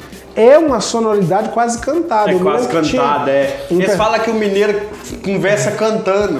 Tinha nós falamos de uma forma muito... E eu me lembro que eu levava meus atores, os meninos, no estúdio para gravar, e era muita coisa, cara. Então aquilo vai estressando a gente. Pra quem tá chegando agora, tranquilo, mas de repente eu já tava na 5ª turma que eu tava gravando, desde cedo, o dia inteiro no Estúdio da Cultura em São Paulo, e tinha coisa igual nós estamos aqui, eu tô de um lado da mesa, você tá do outro. Então acontecia coisas, rapaz, que não tinha lógica. E os meninos meio com medo de mim, né? Porque eu já tava muito assim, assim, tá. Aí eu falava, então vamos fazer o seguinte, repita comigo. Eu passei atrás da porta e ele achava, isso, o interior de São Paulo é porta. Na porta, carne, né? Então, ele é um menino com medo, achava que ele tinha que falar igual a mim, porta. Então, quando ele ia puxar esse porta, rapaz, saiu um negócio engraçado demais. Aí eu, não, meu filho, não precisa você freando, né? Então, essa questão da prosódia, ela é muito séria. A identidade, formar um ator hoje, ou seja, o ator se formar não é fácil, você estuda. Sim. É muita coisa, você entra no mérito psicológico de muita coisa, né? Que bacana. E você chegou em Amparo, e você chegando em Amparo ali e viu uma opção, né, que é bacana. Nós estávamos a 120 quilômetros da capital, né? E a 32 quilômetros de Campinas, que é onde tem a grande Unicamp e tal. Olha aí, que é o berço da cultura ali. Campinas é extraordinário, tem tudo. E pra gente, eu me lembro que em Sagarana nós fizemos uma turnê espetacular na região, tudo. E eu fazia 5 personagens, cara. Não tem lógica. Eles me exploraram tudo. 5 personagens. É puxado, hein, cara? Cara, eu fazia o Lalino, fazia o Levindo Gomes, fazia o cachorro, fazia a velha, fazia um dos primos, se não me engano, e fazia outros lá que eu não tô lembrando, que eram umas performances rápidas lá que eu fazia. Era muita coisa. E só que a gente divertia com isso. Rapaz, 5 personagens. Eu faço tem hora aqui que, nossa, dá aquela coisa. Eu tava falando da prosódia do Belo Horizontino, aquela coisa. Eu me lembro que tinha uma fala que era muito assim, não vou para Belo Horizonte, não, vou para o Rio de Janeiro, arranjei lá um lugar de guarda civil, vou ganhar um dinheirinho, vou ver Azures, né? Azures da época, você sabe o que era, né? Então, mas é uma coisa muito cantada. O Belo Horizontino é assim, da capital, da região, das imediações de Belo Horizonte. Então, assim, dependendo da região que você vai fazer, você tem que estudar muito isso, né? Pra poder ter. As pessoas pensam que é só, isso aí é papo furado, né? Mas não, tem que estudar toda a cultura, o jeito de falar. Exato. Eu que imito mesmo, tem horas que eu capto alguma coisa que o cara fala, alguma coisa que, putz, uma gíria e tal, mas não é só a gíria, não é só o jeito de falar, tem que puxar tudo aquilo ali que o cara, né, um personagem é difícil, você fez 5, velho. Eu tô impressionado. Mas pra você ter ideia, nesses 5 tem uma lição que eu aprendi, assim, o personagem do cachorro era o mais difícil de fazer. O da velha, de uma senhora idosa, era difícil por conta da minha coluna. Porque você tinha que ficar arqueado, era o plano médio, né? Então, assim, eu tinha segundos, era em Sarapalha, na verdade. Para quem não conhece, nunca leu esse conto, que faz parte dos 9 contos do Sagarana. Certo. Era uma história de 2 primos que gostavam da Luísa, porém, a Luísa, na verdade, ela era um fruto de um delírio, porque eles estavam trabalhando na estrada e contraiu a malária, picada do mosquitão. A malária, a febre era tão alta que eles deliravam, né? Então, ao mesmo tempo que tinha uma senhora idosa servindo eles o café e a pinga, tinha um cachorro, entendeu? E esse cachorro, cara, e transformar nesse cachorro era difícil. Peraí, mas você usava indumentária? Não, tipo sim, uma hora eu tava com o vestido da velha, então eu tinha ali 10 segundos para entrar dentro dessa velha e sair da velha. Então eu me lembro que era tão desafiador que eu colocava 4 cadeiras, armava um vestido para entrar dentro rápido. E tem uma vez, cara, nós estávamos apresentando... O cara tem que se virar, né? No sul de Minas, cidade de Monte Sião. E aí eu tô em cena, no que eu entrei em cena o pessoal tá rindo. E a cena, assim, aquela cena era nostálgica, era uma cena de delírio, uma cena que o público ficava assim concentrado naquele momento. Mas eu vi que o pessoal tava rindo, aquela risadinha. Eu falei, mas caramba, o que tá acontecendo? O que vocês povo E tá eu rindo fazendo, de mim, né, eu servindo ali, primeiro eu sirvo, eles tremendo ali por conta da febre alta. Quando eu saí de cena, rapaz, que eu fui ver, eu vesti o vestido rápido, mas a parte de trás grudou, então eu tava com aquela página toda. E eu não tava vendo. E os colegas não iam falar que eles estavam em cena, mas o público tava vendo. Então aquela risadinha e tal, eu falei, caramba, mas era por conta disso. Mas foi engraçado. Mas do cachorro, eu me lembro que eu não tava contente, nem o diretor contente comigo, porque aquele cachorro, tá, pra você ter ideia, o mais difícil era o cachorro. Certo. Eu entrava sem camisa. Olha que eu sou, como diz um sobrinho meu pequeno um dia que falou assim, tio, você é preto. Eu falei, que legal. Não, ele falou alguma coisa. Ela falou assim, espera aí, mas você não gosta do tio porque o tio é preto? Ele falou, não, tio, não é isso não. Mas você não é preto, tio. Eu falei, mas eu sou que cor? Ele pensou, olhou. Não, você é marrom. E aí, rapaz, eu usava um short marrom que nós mesmos costurávamos e dava a impressão que eu tava sem nada, porque o short camuflava com a minha cor, né? E aí, você acredita que eu tava indo apresentar em Sorocaba, São Paulo, Teatro Teotônio Vilela, e inclusive o Trópico de Capricórnio ele passa em cima do teatro. A linha imaginária do Trópico de Capricórnio, ele passa em cima desse teatro, um marco e tal. Olha e era um lugar extraordinário. E indo apresentar lá, nós pegamos uma van de manhã, que estava levando toda a estrutura, né? Passamos em Campinas muito cedo, que nós tínhamos uma sessão às 9, começava às 9 e até à noite. E teatro lotado. Não, que bacana. E aí, rapaz, passou numa rua lá, em Campinas. De manhã tava um frio, foi mês de junho, julho, não lembro agora, essa mesma época agora que nós estamos lá, muito mais frio do que aqui. E eles colocaram, os moradores de rua, colocou fogo num lugar lá, né, e tal, e ficou só as cinzas. Certo. E quando nós passamos, a van parou porque o trânsito engarrafou lá. E quando eu olhei de lado, eu vi um cachorro deitado no meio daquela cinza, rapaz, encolhido ali e tal. E eu olhei para aquele cachorro e falei, o personagem chamava Giló, o cachorro chamava Giló.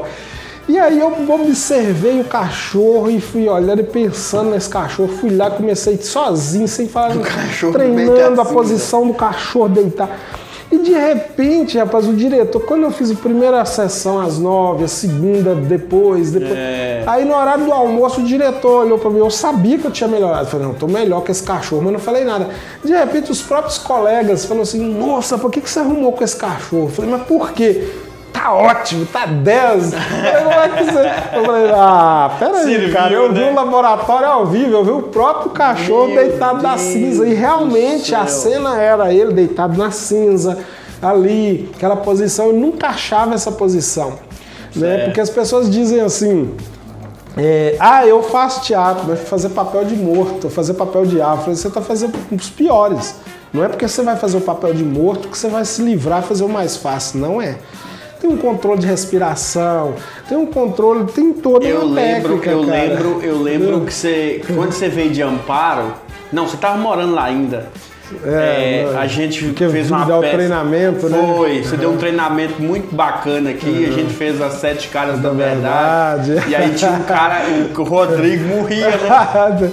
Era assim. Rodrigo, ele morria tal, recebia o primeiro tiro, caía lá no primeira hora do teatro, primeira cena do teatro é o cara morto. Aí o cara fica lá a cena toda, os restos de uma hora deitado lá no chão, cara. Se tiver pegando fogo, dá um curto-circuito da iluminação, tá morto, tá ali. E aí o cara deitado assim, velho, isso é difícil demais. Vendo todo mundo atuar e o cara aqui, ó. Eu não sei se foi, eu não lembro qual foi a novela da Globo, que começou no primeiro capítulo da novela, a mulher do Tony Ramos morria.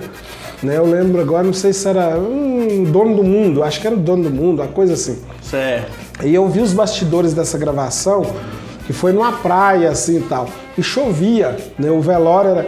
E a atriz, ela fala que fez a mulher dele, já morria nos primeiros capítulos, né? Que eles passaram a madrugada inteirinha gravando, um dos atores pegou pneumonia, tava frio, ventando, beira de praia, chuva artificial, né? E ela falava que o diretor exigiu, ela tinha que ser e ela no caixão. Mas ela falou o seguinte, que o controle de respiração dela teve que ser algo fora do comum, porque quando chovia, que eles davam comando gravando, por conta de uma falha sua, você não quer colocar todo, azedar todo o negócio, porque às vezes se um ator que erra, você para todo o set de filmagem, ou corta e faz para todo mundo. Não é o seu parceiro de cena, é todo mundo, né? E ela dizia que aquela chuva artificial, que ela estava ali morta e tal, então entrava água na narina dela, tinha um momento que ela achou que ela ia morrer afogada, e ela não queria estragar a cena. Mas que aquela água entrava pela narina e ela... Engolindo, né? E você não pode contrair o abdômen, isso é uma cena de muita precisão. Né? Existem cenas que você faz no caixão que você coloca uma estrutura falsa em cima, o cara pode respirar embaixo. Assim como o nosso amigo lá que faz o Rei do Gado, né? Um cara extraordinário, Carlos Vereza, que dormiu. Ele foi fazer a cena morto, como ele fez o senador, então demora muito gravar. E ali ele dormiu mesmo. Ele disse que ele dormiu ali umas 4 horas de roncar dentro do caixão. Aproveitou para descansar, entendeu? Olha, como eles colocaram uma estrutura que não dava para ver o abdômen contrair, ele ficou tranquilo e deitou ali. Eu fiz que eu dormi mesmo. Vou dormir. Dormiu e descansou. Tipo, no finalzinho da cena, dá aquela lambida no beijo.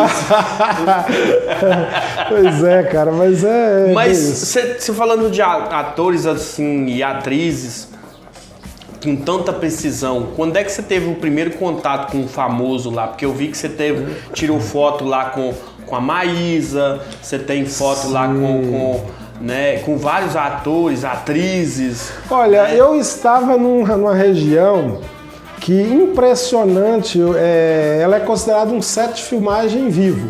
Porque aquela região ali, que é a região do Circuito das Águas Paulistas, que compreende ali acho que 9 ou 10 cidades, né? Eu fiz parte muito ali das comissões, né, enfim, do turismo, da cultura daquele lugar. Uma das 3 últimas cidades que foram inclusas no circuito turístico, né, das águas foi Pedreira, Jaguariúna e Olambra. Né? Olambra é a capital das terras das flores, né, tal, enfim. Então aquela região é muito solicitada para gravações de filme. Então desde o começo, quando eu cheguei, para você ter ideia, eu dei oficina muito para figurantes, meninos da época que participou da novela O Rei do Gado. Então a abertura, a primeira fase do Rei do Gado, ela foi gravada todinha em partes do município de Amparo e município de Itapira, nos cafezais de Itapira. Porque a cidade lá, ela é igual, a geografia, igual Ouro Preto, aquelas cidades históricas, assim? Um dos fatos que tem uma procura grande trata-se da geografia, trata-se da rede hoteleira ser muito propícia para hospedar os atores e trata-se também de estar muito próximo da capital, São Paulo, tal, sul de Minas ali.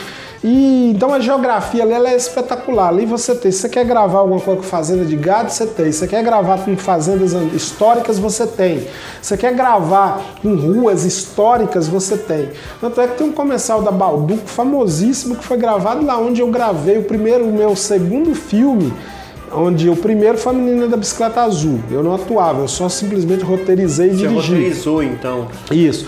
O segundo foi o Do Lado de Lá, que eu participei com a Companhia de São Paulo e foi gravado exatamente no mesmo local de um mega comercial da Balduco. Justamente a Balduco escolheu lá para ser uma ficção caracterizando uma parte da Itália, devido à arquitetura, né?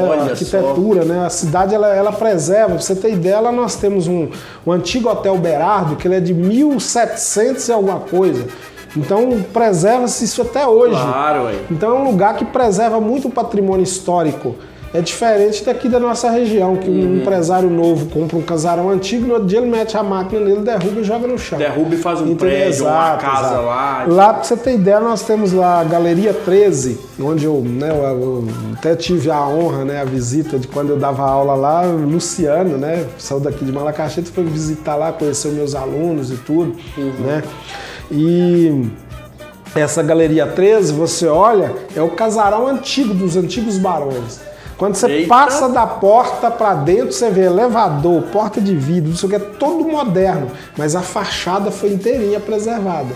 entendeu? Então, assim, muito preservado. E isso é importante, porque a cultura, ela compreende várias coisas. Ela Entendi. compreende não é só o fato da arte cênica, das artes visuais, das artes plásticas, etc, né?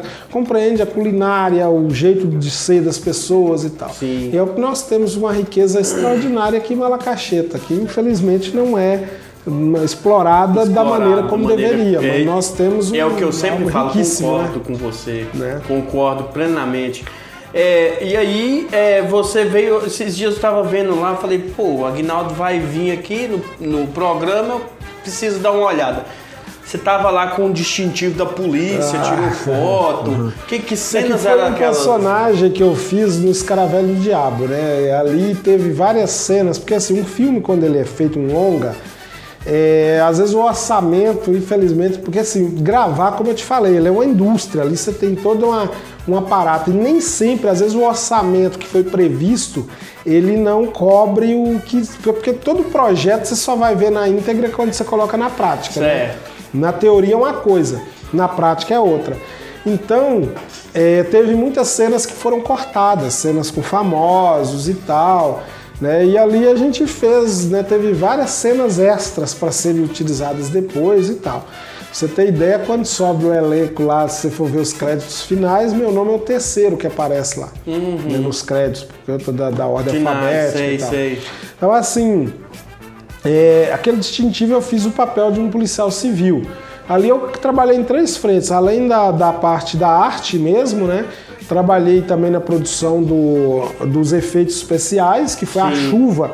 Naquilo ali é um aparato gigantesco que você não tem noção. Aquela chuva que aparece, o menino caindo, né? Então, assim, dando um spoilerzinho aí pra quem não viu o filme. Enfim,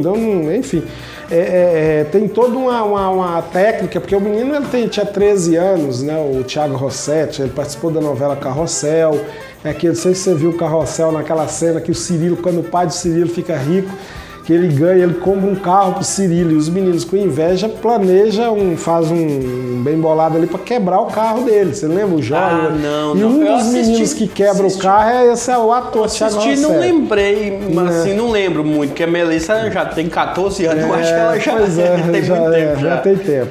Mas assim, então, como eu tô te falando, você perguntou aí, então começou assim, isso pra gente se tornava tão natural que era comum você tá ali, o pessoal do Pedro, por exemplo, o Pedro Leonardo, filho do cantor Leonardo, gravava muito ali o programa dele que ele tem na Globo Campinas, né, na EPTV Campinas. Então, direto você está cruzando com esses famosos. Então, você costuma, por exemplo, gravar com o Caruso mesmo. Caruso é uma pessoa extraordinária. Sim, eu vi uma foto sua. E pra gente era almoçar. Cara, não tem esse negócio. Cara de chinela havaiana, de short comum. Normalzão. Tá almoçando lá, você monta as tendas no meio do mato mesmo. Né? Hoje vai almoçar todo mundo aqui. Cuidado com o mosquito do prato. É assim mesmo. Não tem esse negócio de... E o cara acaba ficando, tipo, como é que eu vou dizer...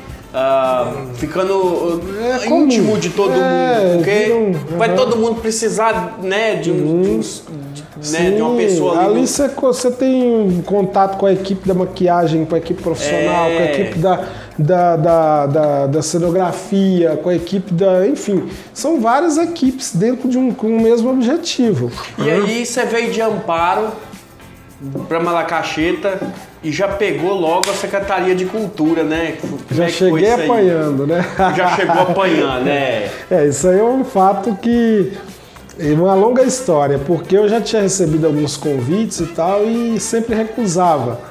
Até pelo fato de que eu não tinha realmente o intuito, o interesse de voltar para cá ainda. Mas, na época, né, não é novidade para ninguém...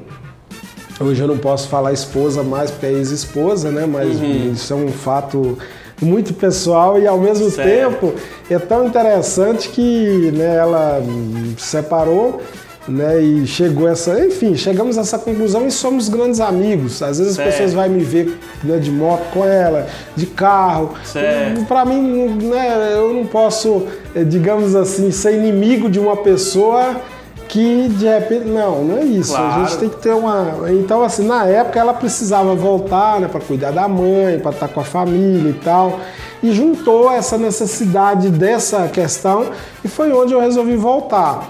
Mas foi um período, cara, eu vou te falar uma coisa, nós aqui até agora, nós falamos só do que eu desenvolvi lá fora, não sei o que, toda essa parada.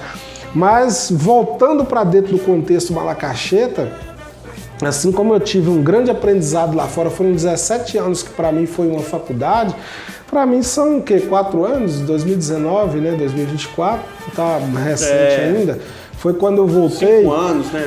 Então eu vim com energia daquelas para poder, poxa, eu tô voltando para minha cidade, não sei o quê. Só que eu venho, quando você vem para um lugar com outra cabeça, você, por exemplo, a memória da gente ficou as boas lembranças, é óbvio, eu não guardo nada de.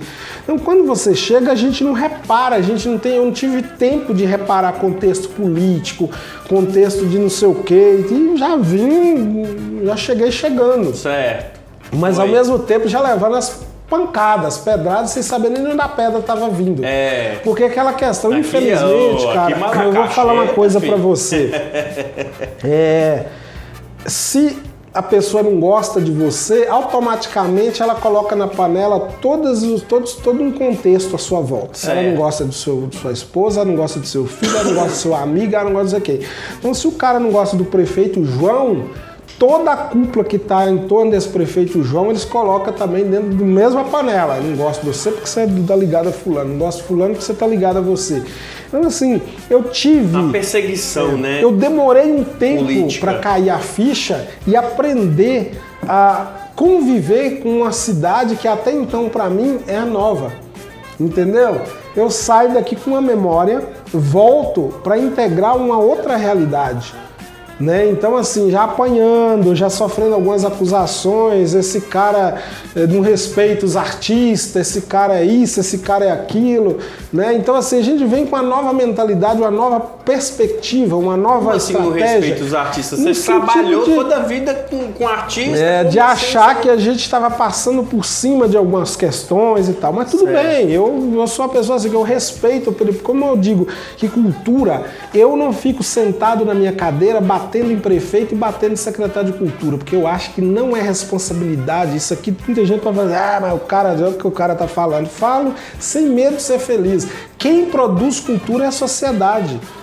Não é o poder público que produz cultura. Então eu crio a minha cultura. Se eu sou do teatro, eu fomento o teatro, eu faço teatro. Se eu sou do cinema, eu fomento o cinema, eu produzo cinema. Não preciso esperar um aval de um prefeito, de um secretário, de não sei o que, para eu produzir. Eu faço. Se a gente depender até... Eu incomodo ele fazendo. Entendeu? Porque o poder público tem a função e a obrigação de difundir, de financiar, de incentivar isso através das políticas públicas culturais voltadas para quem faz cultura.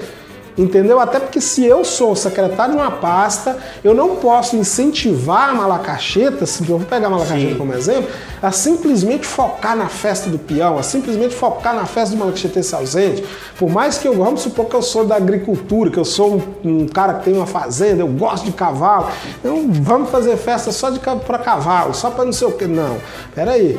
Eu tenho que ser neutro, até porque eu acho que a arte, a cultura, ela tem que ser neutra, ela não tem partido político, ela não tem, entendeu? Eu não tenho. E é uma coisa tão engraçada, cara, que eu sou assim, hoje eu tô muito mais crítico, eu só vivo em Malacacheta, eu moro aqui simplesmente, eu só moro aqui. Mas hoje tudo bem, eu tenho trabalho na PAI, eu presto serviço para a Câmara e tal, não sei o quê. Mas chegou um tempo aqui, por muito tempo após eu sair da cultura, do governo anterior, que eu simplesmente moro aqui e trabalho fora. Eu trabalho para São Paulo até hoje. Eu faço projetos para São Paulo, o pessoal de lá que são meus amigos. Guilherme, me socorre aqui, eu tenho tanto aqui, ganhei aqui, o seu cachê tá aqui. E assim eu vou vivendo. Porque, na verdade, como eu te falei, existe um antes e um depois. Então eu estou reaprendendo a entender o que é essa Malacacheta. Que eu volto para minha terra para apanhar. E para mim está sendo um aprendizado grande. Porque, mas o cara tá generalizando, o cara tá... eu não precisei nem sair, o cara não. Digamos assim, como é que fala? Tá se vitimizando. Não existe Não é isso, não. Entendeu? Eu vou te falar uma coisa aqui que mais me... que eu sou um pouco insistente. Eu acho que quando a gente é do lugar, eu faço o meu papel. Certo. Entendeu? É a mesma coisa quando eu faço uma homenagem a alguém, eu escrevo um texto e tal, tem gente que chega, mas fulano já vai. O problema é seu, você é inimigo dele, eu não sou. Se você é isso, ele é isso pra você, pra mim não interessa. Você tem que comprar a briga do cara. Não interessa, entendeu? Então assim, eu entendo hoje, eu tenho uma paixão por Malacaxeta, mas eu tenho uma paixão e ao mesmo tempo eu tenho uma preocupação gigante. Porque eu não vou ver isso, né? O nosso tempo ele é muito curto. Eu falo que só se os meus netos, os meus filhos, meus bisnetos, tataranetos, enxergar uma nova perspectiva daqui a uns anos. Porque do jeito que eu vejo aqui, eu vejo uma cidade. Você vai falar pra mim assim, poxa, nós vamos meter uma polêmica agora. Não tem nenhum problema. Não, é como quando a gente fala de progresso. A cidade está progredindo em que sentido? Porque ela tem, realmente, a cidade ela tem dinheiro, ela tem empresas que dá emprego hoje fica desempregado quem quer. Porque tem né, vamos dizer assim, não é quem quer, vamos dizer assim. Não é quem comparando uma São Paulo, a empresa e tal. Mas eu digo o seguinte, se você tem para fazer qualquer coisinha ali, você tem, não é igual no meu tempo, antigamente não tinha. Ou você ia para uma oficina ser um aprendiz, vender ou picolé. Você ia vender picolé. Hoje não, é o que eu estou te falando. Você tem um laticínio, tem um supermercado que nós não tínhamos, era um supermercado só na cidade. Hoje não, tem bastante. Então, é isso que eu quero dizer, tá? Que as possibilidades hoje, as oportunidades, elas são muito maiores do que nos anos 80, nos anos 90, né, aquela começa ali. Mas existe uma questão que não é só o dinheiro que faz um lugar progredir. Não existe um fator espiritual também. Se você não comunga, se você não tem capacidade de viver coletivamente, de enfrentar uma concorrência, de fazer isso, fazer aquilo, a cidade não progride. Porque ao mesmo tempo que eu estou fazendo isso, eu estou olhando o que você está fazendo e tentando derrubar você para você não, entendeu? E isso só atrasa né? Então você não consegue instalar um negócio aqui porque depende de vários fatores, de vários paradigmas, né? Ah, porque o fulano aqui não deixa, porque o outro é brabo, porque o outro faz isso, porque o outro faz aquilo. Enquanto isso, as cidades vizinhas vão progredindo. E a nossa, eu digo, o nosso lugar, nossa região, nossa comunidade, não generalizando, ela fica à deriva. Por quê? E aí? Entendeu? Fica. Infelizmente é realmente isso. Então, a partir do momento que você não tem a capacidade, eu digo que os nossos antepassados devem revirar os ossos na sepultura. Porque toda a região ela foi conquistada coletivamente. Eu gosto de você, eu não gosto, eu tenho que enfrentar os botocudos, os índios que são bravos, que vai me flechar se eu atravessar esse vale aqui da Trindade, que é, vamos dizer que Jaguaritira. Eu não posso ir sozinho, eu não gosto de você, mas você vai me proteger, nós juntos. Minha avó dizia que um graveto qualquer criança quebra, mas um feixe de lenha nem um marmanjo forte consegue quebrar, entendeu? Então, se nós não tivermos a capacidade de vivermos coletivamente, mesmo enfrentando as dificuldades, as diferenças de um e do outro, nós não vamos progredir nunca, entendeu? Então, isso é muito difícil, né? Então, eu aprendi muito isso. Eu lembro de uma coisa que, para mim, é uma lição. Eu sou muito de prestar atenção em coisas pequenas. Eu lembro que eu fui entrevistar uma pessoa aqui no Mercadão de Malacaxeta e ela falou uma coisa para mim, uma senhora, uma mulher espetacular, né? Ela disse assim, olha, cada um é doutor naquilo que faz. E é a coisa mais certa que existe. Cada um é doutor naquilo que faz.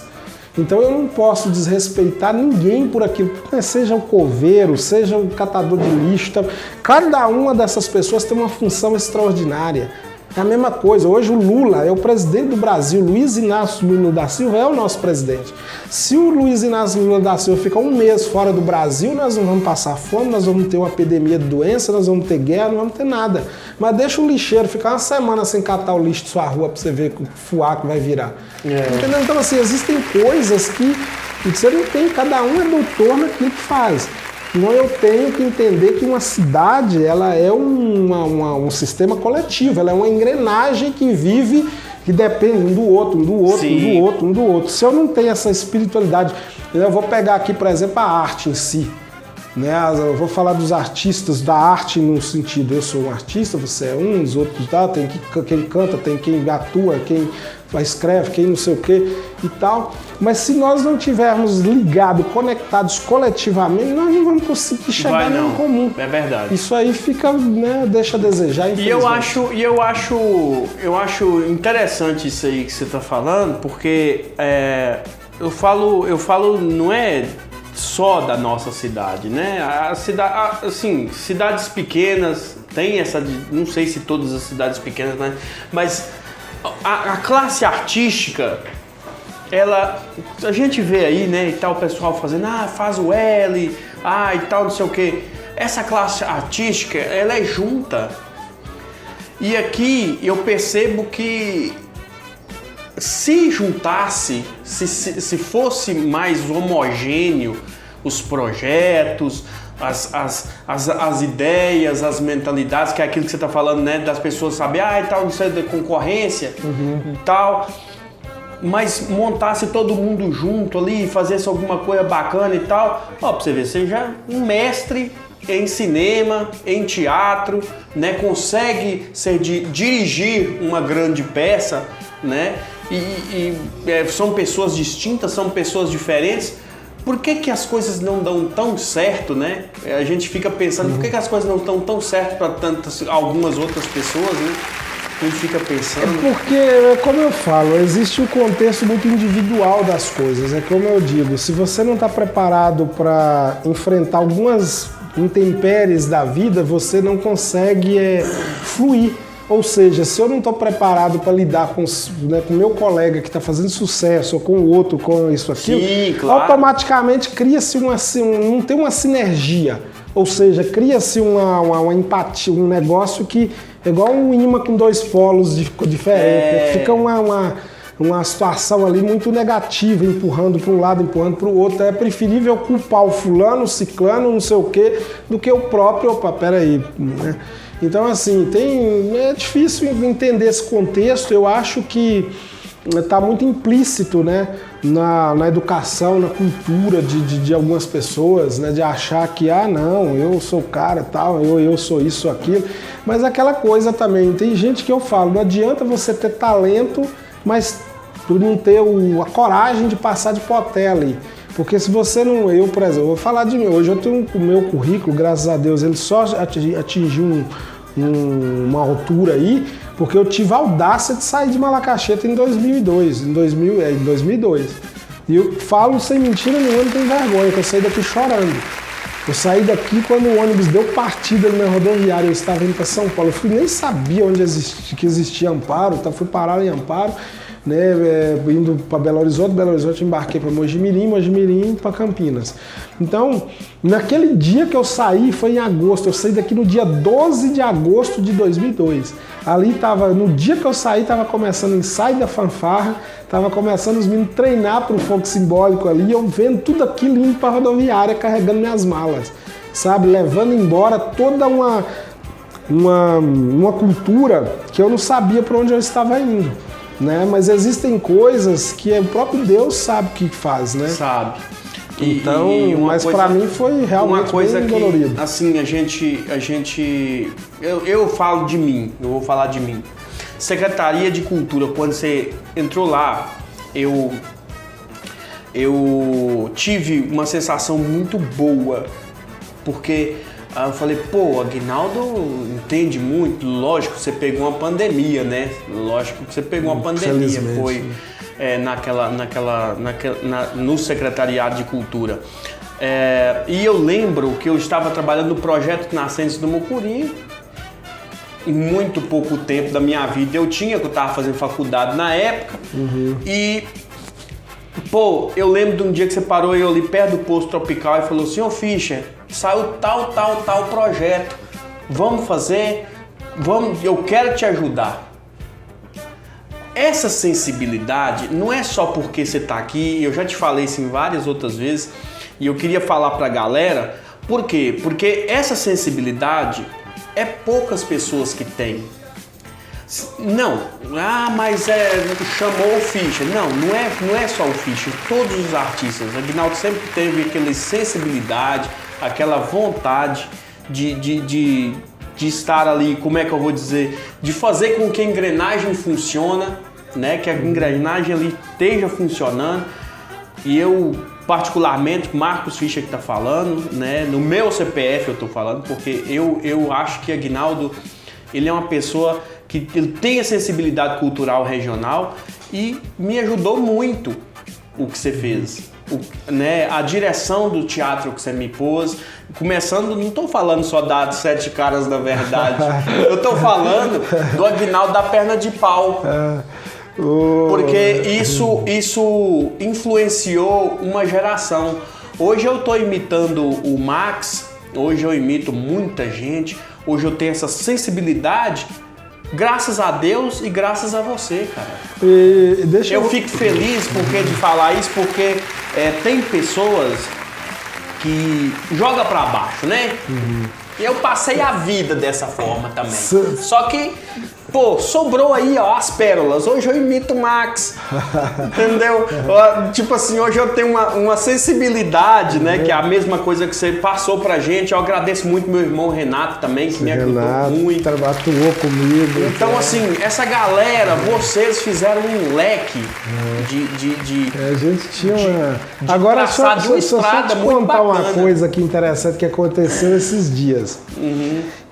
Eu, sinceramente, não é que eu desisti da... Eu faço cultura, eu faço a minha parte, ou seja, eu vivo disso, eu tenho que me virar. Certo. Me diz, eu tenho que comprar a bolacha das crianças, eu tenho que dar meus pulos. Sei como é que faço, né, através da arte. Mas como é que o cara consegue viver de arte e tal? Como eu te falei, eu só moro aqui. Mas eu desenvolvo muita coisa fora, né? Eu tive na NUC, tive em outros lugares do treinamento e tal. Mas um fato inusitado que aconteceu de uns meses pra cá, eu levando a minha filha na escola, né? E ali no antigo ginásio, na creche Menino Jesus e tal, eu tô lá guardando, abrir, né, aliás, eu fui buscar, tava esperando abrir o portão, não pegar a menina, e tô no carro lá de boa, mexendo no celular, e uma moça sentada na calçada só olhando pra mim. E tal, e eu mexendo, e ela olhava, ia disfarçava, ela olhava, eu falei, não, peraí.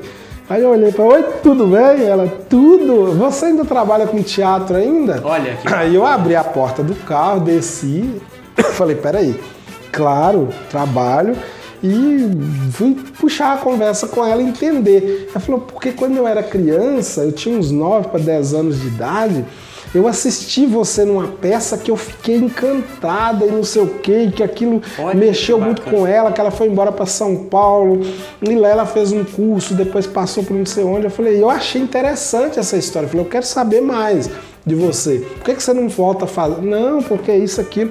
Aí eu falei que eu tô trabalhando com cinema e tal. Aí ela sabe, né, porque eu tenho o método, como eu te disse, né, que eu vou receber uma atriz da Bahia que vai vir, tá planejando lá para vir fazer uma imersão comigo, né, tem outros atores fora que faz também, mesmo online eu consigo dar um suporte, tem depoimentos dessas pessoas. E aí, cara, eu falei, não, para mim é um desafio, porque eu não é que eu me isolei porque eu vou te falar uma coisa que eu não admito e detesto é a hipocrisia. Sabe o que é ser hipócrita pra mim? É quando porque eu montei um estúdio, comecei a trabalhar e tal. Às vezes as pessoas chegam, como eu falei, elas não entendem o contexto do universo do que é se formar um ator.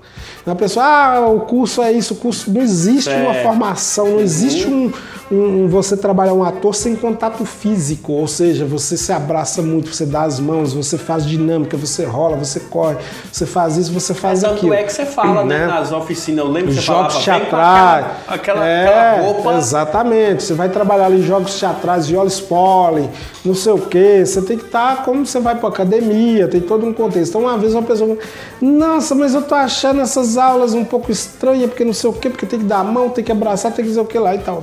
Aquilo me ferveu, sabe? Eu fiquei pensando assim, sabe?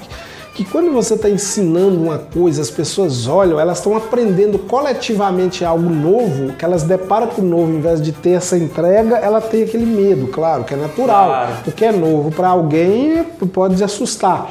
Porém, aí foi o que eu disse, quer dizer, para mim é hipocrisia, porque eu viajava, fiz muito na pandemia, as lives, Setubinha, às vezes eu vinha sozinho, com Deus, né, de carro, 2 horas da manhã, 3 horas da manhã, vim de Setubinha, o pessoal, dorme aqui, você é doido, como é que você vai sozinho? Não, eu vinha de boa, eu não tenho esse negócio comigo, vim de Poté de noite, de não sei onde, já vim de moto, de ladainha, de madrugada, para mim tanto faz.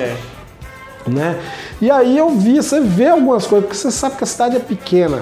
Claro. Então a resposta que eu dei para essa pessoa foi o seguinte, falou, olha, para mim isso é muita hipocrisia, porque quando você quer ensinar algo correto, honesto, necessário, interessante, isso é suspeito. Agora, quando você depara com pessoas, infelizmente, né, tá envolvido aí, tá dentro de um carro com alguém que às vezes nem poderia estar ali, tá não sei o quê, tá numa situação irregular, isso pode, isso tá no contexto natural de um determinado lugar, isso pra mim, então eu me abri mão, eu só trabalho com gente de fora. E aí, quando essa menina falou isso, eu falei, poxa, de repente, eu falei, quer fazer cinema? Que você quer topa fazer? Top.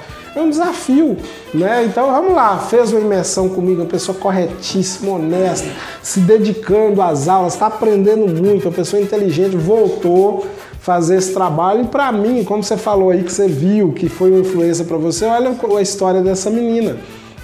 Eu não lembro, acho que foi Kid Dentinho que ela assistiu e ela guardou isso. E está tendo a oportunidade, eu falei, a única de Malacacheta hoje que está fazendo essa imersão. E para você ter ideia, ela já está entrando no mercado de trabalho. Ela já está fechando algumas propostas de audiovisual aí que eu ainda não posso revelar, porque tem um contexto né, de coisa por trás disso, jurídico, de contratos, etc. Mas é que eu estou te falando, as pessoas não sabem como a gente trabalha, como a gente forma a pessoa, como que funciona todo esse processo. E às vezes fica julgando, né? Dizendo que isso é igual antigamente dizia muito. Isso é trabalho que não tem o que fazer, isso é isso, aquilo. Mas hoje você vai, como eu disse, por exemplo, psicólogos, assistente social, qualquer projetinho que você monta hoje de bairro, de ONG, de não sei o que, você tem que ter esses profissionais. E a arte, ela está sempre ligada a esse contexto. Então você tem trabalho ou dentro da área social ou dentro da área artística, mas a arte em si ela está conectada. Né? Por exemplo, eu sou formado em magistério, estou fazendo agora gestão de TI e logo também vou estar concluindo, estou fazendo história, enfim, tem todo um contexto, mas tudo isso por conta da arte. Né, tá ligado à arte. Para evoluir, né? Questão eu vou fazer uma pesquisa para o cinema, eu tenho que ser historiador. Né? Eu vou hoje lidar com a tecnologia, não sei o que, eu tenho que estar ligado às conexões, né, digitais da atualidade. E tá crescendo. Né? Então, por isso que eu estou fazendo gestão de TI, eu sou um pouco radical. Eu brinco que de administração de empresa eu não administro nada, não sei fazer nem R$1 virar 2, pelo contrário, é mais fácil eu sair devendo 5, né? Mas o que a administração me ajudou? Relações humanas, RH, não sei o quê. A entender esse contexto, porque na época eu trabalhava muito com teatro para empresa. Então, para entender esse universo das empresas, eu acabei mergulhando de uma forma muito profunda dentro da administração para entender esse contexto para levar para a arte. Certo. Né? E foi aí que eu entendi que muitas empresas em São Paulo e outros lugares pegavam os piores funcionários, mais terríveis, e nomeava eles a encarregado, a chefes. E, no entanto, essas pessoas se tornavam verdadeiros vilões dos trabalhadores. E era onde muitas empresas ia quase que à falência devido ao seu quadro de funcionários pedirem tanto demissão quanto atestado por conta de depressão dentro da empresa. Olha, entendeu? Só isso. Então, assim, tem empresa que acha que o funcionário que é o pior deles é o que vai ser líder, né? Esse cara para ferrar tudo. Não é por aí. Então, infelizmente, tem muito isso, né? A gente vai entender todo um contexto. Para dirigir um filme, eu produzi um curta em São Paulo, para a atriz fazer o papel da investigadora de polícia, eu consegui todo o material da Cadepol, da Academia de Polícia, tudo que os investigadores estudam, para ela estudar. Eu falei, pô, estuda esse trem aqui, ó. Lê tudo isso aí, entende o que o investigador faz, o que você quer, para você entrar madura dentro do set de filmagem. Então é isso, por isso que eu falo, é uma responsabilidade grande, eu preciso estudar texto, contexto e alma de texto, para entender o que eu estou fazendo. Eu não posso chegar ali de qualquer forma, pulando de paraquedas no lugar, sem saber o que eu estou fazendo. É o que Stanislavski propõe, né? Quem é da arte e tal sabe qual é a linguagem que eu estou falando. Opa, Aguinaldo Campos aqui E com a aí, gente. já porque se deixar, eu faço seu programa todo. Não, Nós de nem boa. falamos do que tinha que falar Não, direito, nem né? filtramos nas partes onde é que não é precisava possível. também aqui. Então você vai Mas- ter que fazer o 1 e o 2. Vai ter que fazer a parte 2 aqui, Dividir os pelo que eu tô blocos. vendo. Aguinaldo, só a última pergunta aqui, que é uma coisa assim que é muito, muito bacana da gente, você falou aí, né, dessas imersões, lá de ladainha, né? Atualmente, como estão os trabalhos hoje em dia? Olha, como eu te disse, o audiovisual, ele é muito promissor e foi onde eu investi mesmo. Você perguntou lá atrás da saída, talvez eu nem tenha deixado a resposta clara, da imersão teatro para cinema, justamente a questão financeira mesmo. Eu vi que o teatro decaiu um pouco financeiramente, mas o audiovisual não impactou. Sim. Então eu vou partir para o lado que eu consigo comprar a bolacha das crianças, né? Com certeza. Então o trabalho hoje, graças a Deus, não está ruim, não posso reclamar, né? Porque não só pelo fato das atuações, mas também a habilidade que eu adquiri, aprendi, não vou dizer que eu sei, mas eu me esforço para isso, que é para poder produzir os projetos, Claro. né? Criar projetos, captar recursos, tanto dentro da Lei Aldir Blanc quanto dentro da Lei Paulo Gustavo. Isso é bom demais. Né? Que tem praticamente o mesmo segmento, embora diverge algumas questões, né? não tão muito aprofundáveis, vamos dizer assim, mas dá para a gente ir levando. Certo. Então, diante dessa perspectiva, eu acabei, né, sendo solicitado em algumas prefeituras, como Nanuque, Ladainha, outros lugares, né? Não só eu, mas meu filho também, que tem a mesma Anthony. expertise, Opa, né? Não Anthony só é na fera, execução de... Anthony é fera, mas sou fã ele dele. começou até aos 13 anos comigo. Por me dizer, 15 anos ele dirigiu o primeiro filme dele, né? Que ele assumiu sozinho, mas eu com medo dele, né? Ainda muito jovem, uma equipe muito grande, uma responsabilidade grande, acabei indo, né, como ele, pai né, protetor, né, junto ali, falei, não, eu tô junto aí pra ver o que vai olhar pegar. os passos, né? Mas foi um filme muito bacana, chamado um curta, né, desenvolvido pela Secretaria Estadual de Educação do Estado de São Paulo, chamado Um Olhar sobre o Outro, que era um projeto que tinha que desenvolver um filme baseado em cima de um grande livro, que foi O Menino do Pijama Listrado. E aí eles desenvolveram esse filme com ele, né? Olha que bom, E hein? foi gravado, inclusive, entre os municípios de Lindóia e Serra Negra, estado de São Paulo, numa torre que foi construída de verdade pelo Joseph Mengele, que foi um dos médicos carrasco nazista da Alemanha, que fugiu para o Brasil, morou nesse lugar, fingiu que era um criador de pássaros, construiu uma torre para poder vigiar se ele não estava sendo perseguido, né?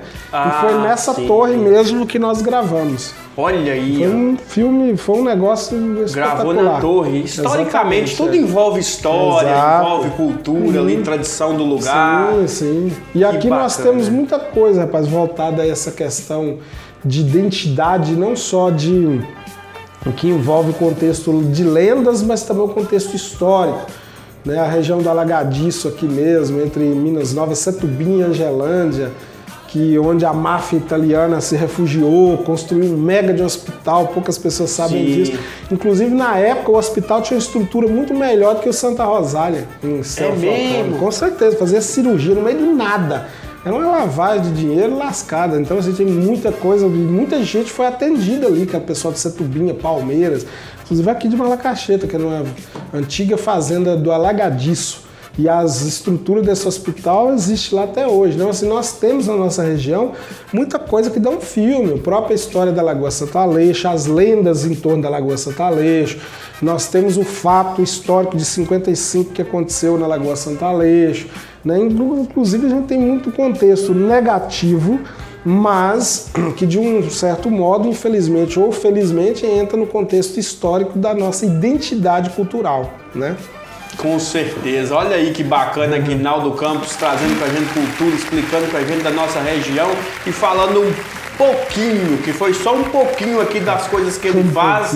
Um pouquinho mesmo, viu? Porque é teatro, cinema, TV, rádio, né? No caso aí, ele já morou em Amparo. Você pode visitar aí né? O Instagram dele que é @aguinaldocampos.ator. Lá você vai ver ele com outros atores também muito famosos, né? Da televisão, né? Da Globo, do SBT, enfim. O cara é muito conhecido e eu já queria deixar meu abraço e agradecer a Aguinaldo Campos pela aula. Vamos fazer uma parte 2 depois, que já ficou mais coisa a desejar. E para encerrar aqui, já eu vou só comentar uma coisa interessante, que eu te disse que eu fiquei 10 anos em São Paulo sem colocar os pés em Malacaxeta, né? Para quem não falava nada, hoje fala muito. Eu saí de 2 horas da manhã, na época, né? Minha esposa estava aqui resolvendo umas questões pessoais, e eu fiquei sozinho lá em São Paulo. Saí um dia com um amigo meu que é daqui, o pessoal mora lá, então tem aquela questão que vem de carro, trazendo os passageiros, e eu vim com ele. Meu amigo Zé Vasco. Zé Vasco é filho de seu Sanches, né? Sobrinho de seu Antônio Militão. Eles moravam na Guarda da Coruja, aquela. Não sei se você lembra, Zé Vasco, E aí, rapaz, ele veio num Vectra, aquele carrão da época e tudo. Eu bebi, pegou às 2 da manhã no bairro do São Dimas, em São Paulo, lá próximo da fábrica da IP, Sabão IP. 2 horas da manhã. Aí, Léo, você senta aqui na frente que nós vamos conversando, tá? Beleza. Aí veio uma senhora atrás, né, que é a dona Sebastiana, aqui do Ribeirão São José, com a netinha dela atrás e tudo ali. E nós começamos a conversar. Aí ele veio e tal, pegamos sul de Minas, Fernão Dias, chegou em Belo Horizonte, ele ainda pediu para dar uma acalmadinha, não acalma que o trânsito tá meio bruto aqui, então diminui um pouco, depois nós voltamos a conversar. Ô moço, nós viemos, passamos Santa Maria, Itabira, e aí ele foi levar lá em Capelinha essa senhora, entrou em Angelândia, deixou essa senhora lá na Ribeirão São José. E saímos aqui pela estrada de Setubim. Olha a honra, o privilégio, 10 anos sem vir, peguei a mesma estrada que era a estrada do meu caminho da infância, né? Palmeiras aqui e tal. Cheguei em Malacaxeta por esse caminho. Aí, enfim. Aí um dia encontrei com ele lá em Amparo novamente na rua. Ela falou, rapaz, como é que você tá? Encontrei Dona Sebastiana, aquela velhinha que foi no carro atrás do dia que você foi comigo. Ela falou assim, perguntou pra mim, cadê aquele rapaz que veio com a gente no carro? E que ele veio conversando lá de São 1.250 quilômetros. Ele começou a conversar no bairro do São Dimas, lá em Amparo, e arrematou descendo na porta da minha casa no Ribeirão São José, mas eu senti aqui que ficou mais alguma coisa que ela não conseguiu contar ainda. Eu falei, não, vamos fazer a viagem de volta. Vamos fazer a viagem de volta que a gente consegue contar a parte 2. Então, cara, nós percorremos Malacaxeta inteira com carros, com conversa, fogo simbólico, nosso amigo Valmirão e tal. Todo mundo aí, os amigos e tal, cada um. Que bacana. O pessoal falou assim, qualquer coisa que fala, isso aprendi isso no teatro. Se falar qualquer palavra, você tem um caos para contar sobre isso. Né? Então, por isso que eu tô dizendo, ele tá despedindo, mas pode deixar que nós vamos fazer a parte 2. Vamos fazer a parte 2. Porque faltou alguma coisa. Não, essa aqui é um episódio de ouro pra gente poder trocar ideia. O principal, mas deixa para próximo programa. Então, valeu, meu querido. Um forte abraço. Eu queria agradecer você. Manda um abraço pra quem você quiser. Claro, eu primeiro quero agradecer você, né? Agradecer aos meus amigos, que eu tenho amigos sim, Malacaxeta, graças a Deus, não só aqui, mas cidades vizinhas, né? Novo Cruzeiro, Setubinha, Franciscópolis, Poté, meus alunos de teatro em Poté, pessoal do teatro, Grupo Inês França, lá em Ladainha, que fui eu que fundei esse grupo, né? Com Dona Inês França mesmo, ainda com seus 82 anos, faz parte do grupo. Um abraço pra galera. Né?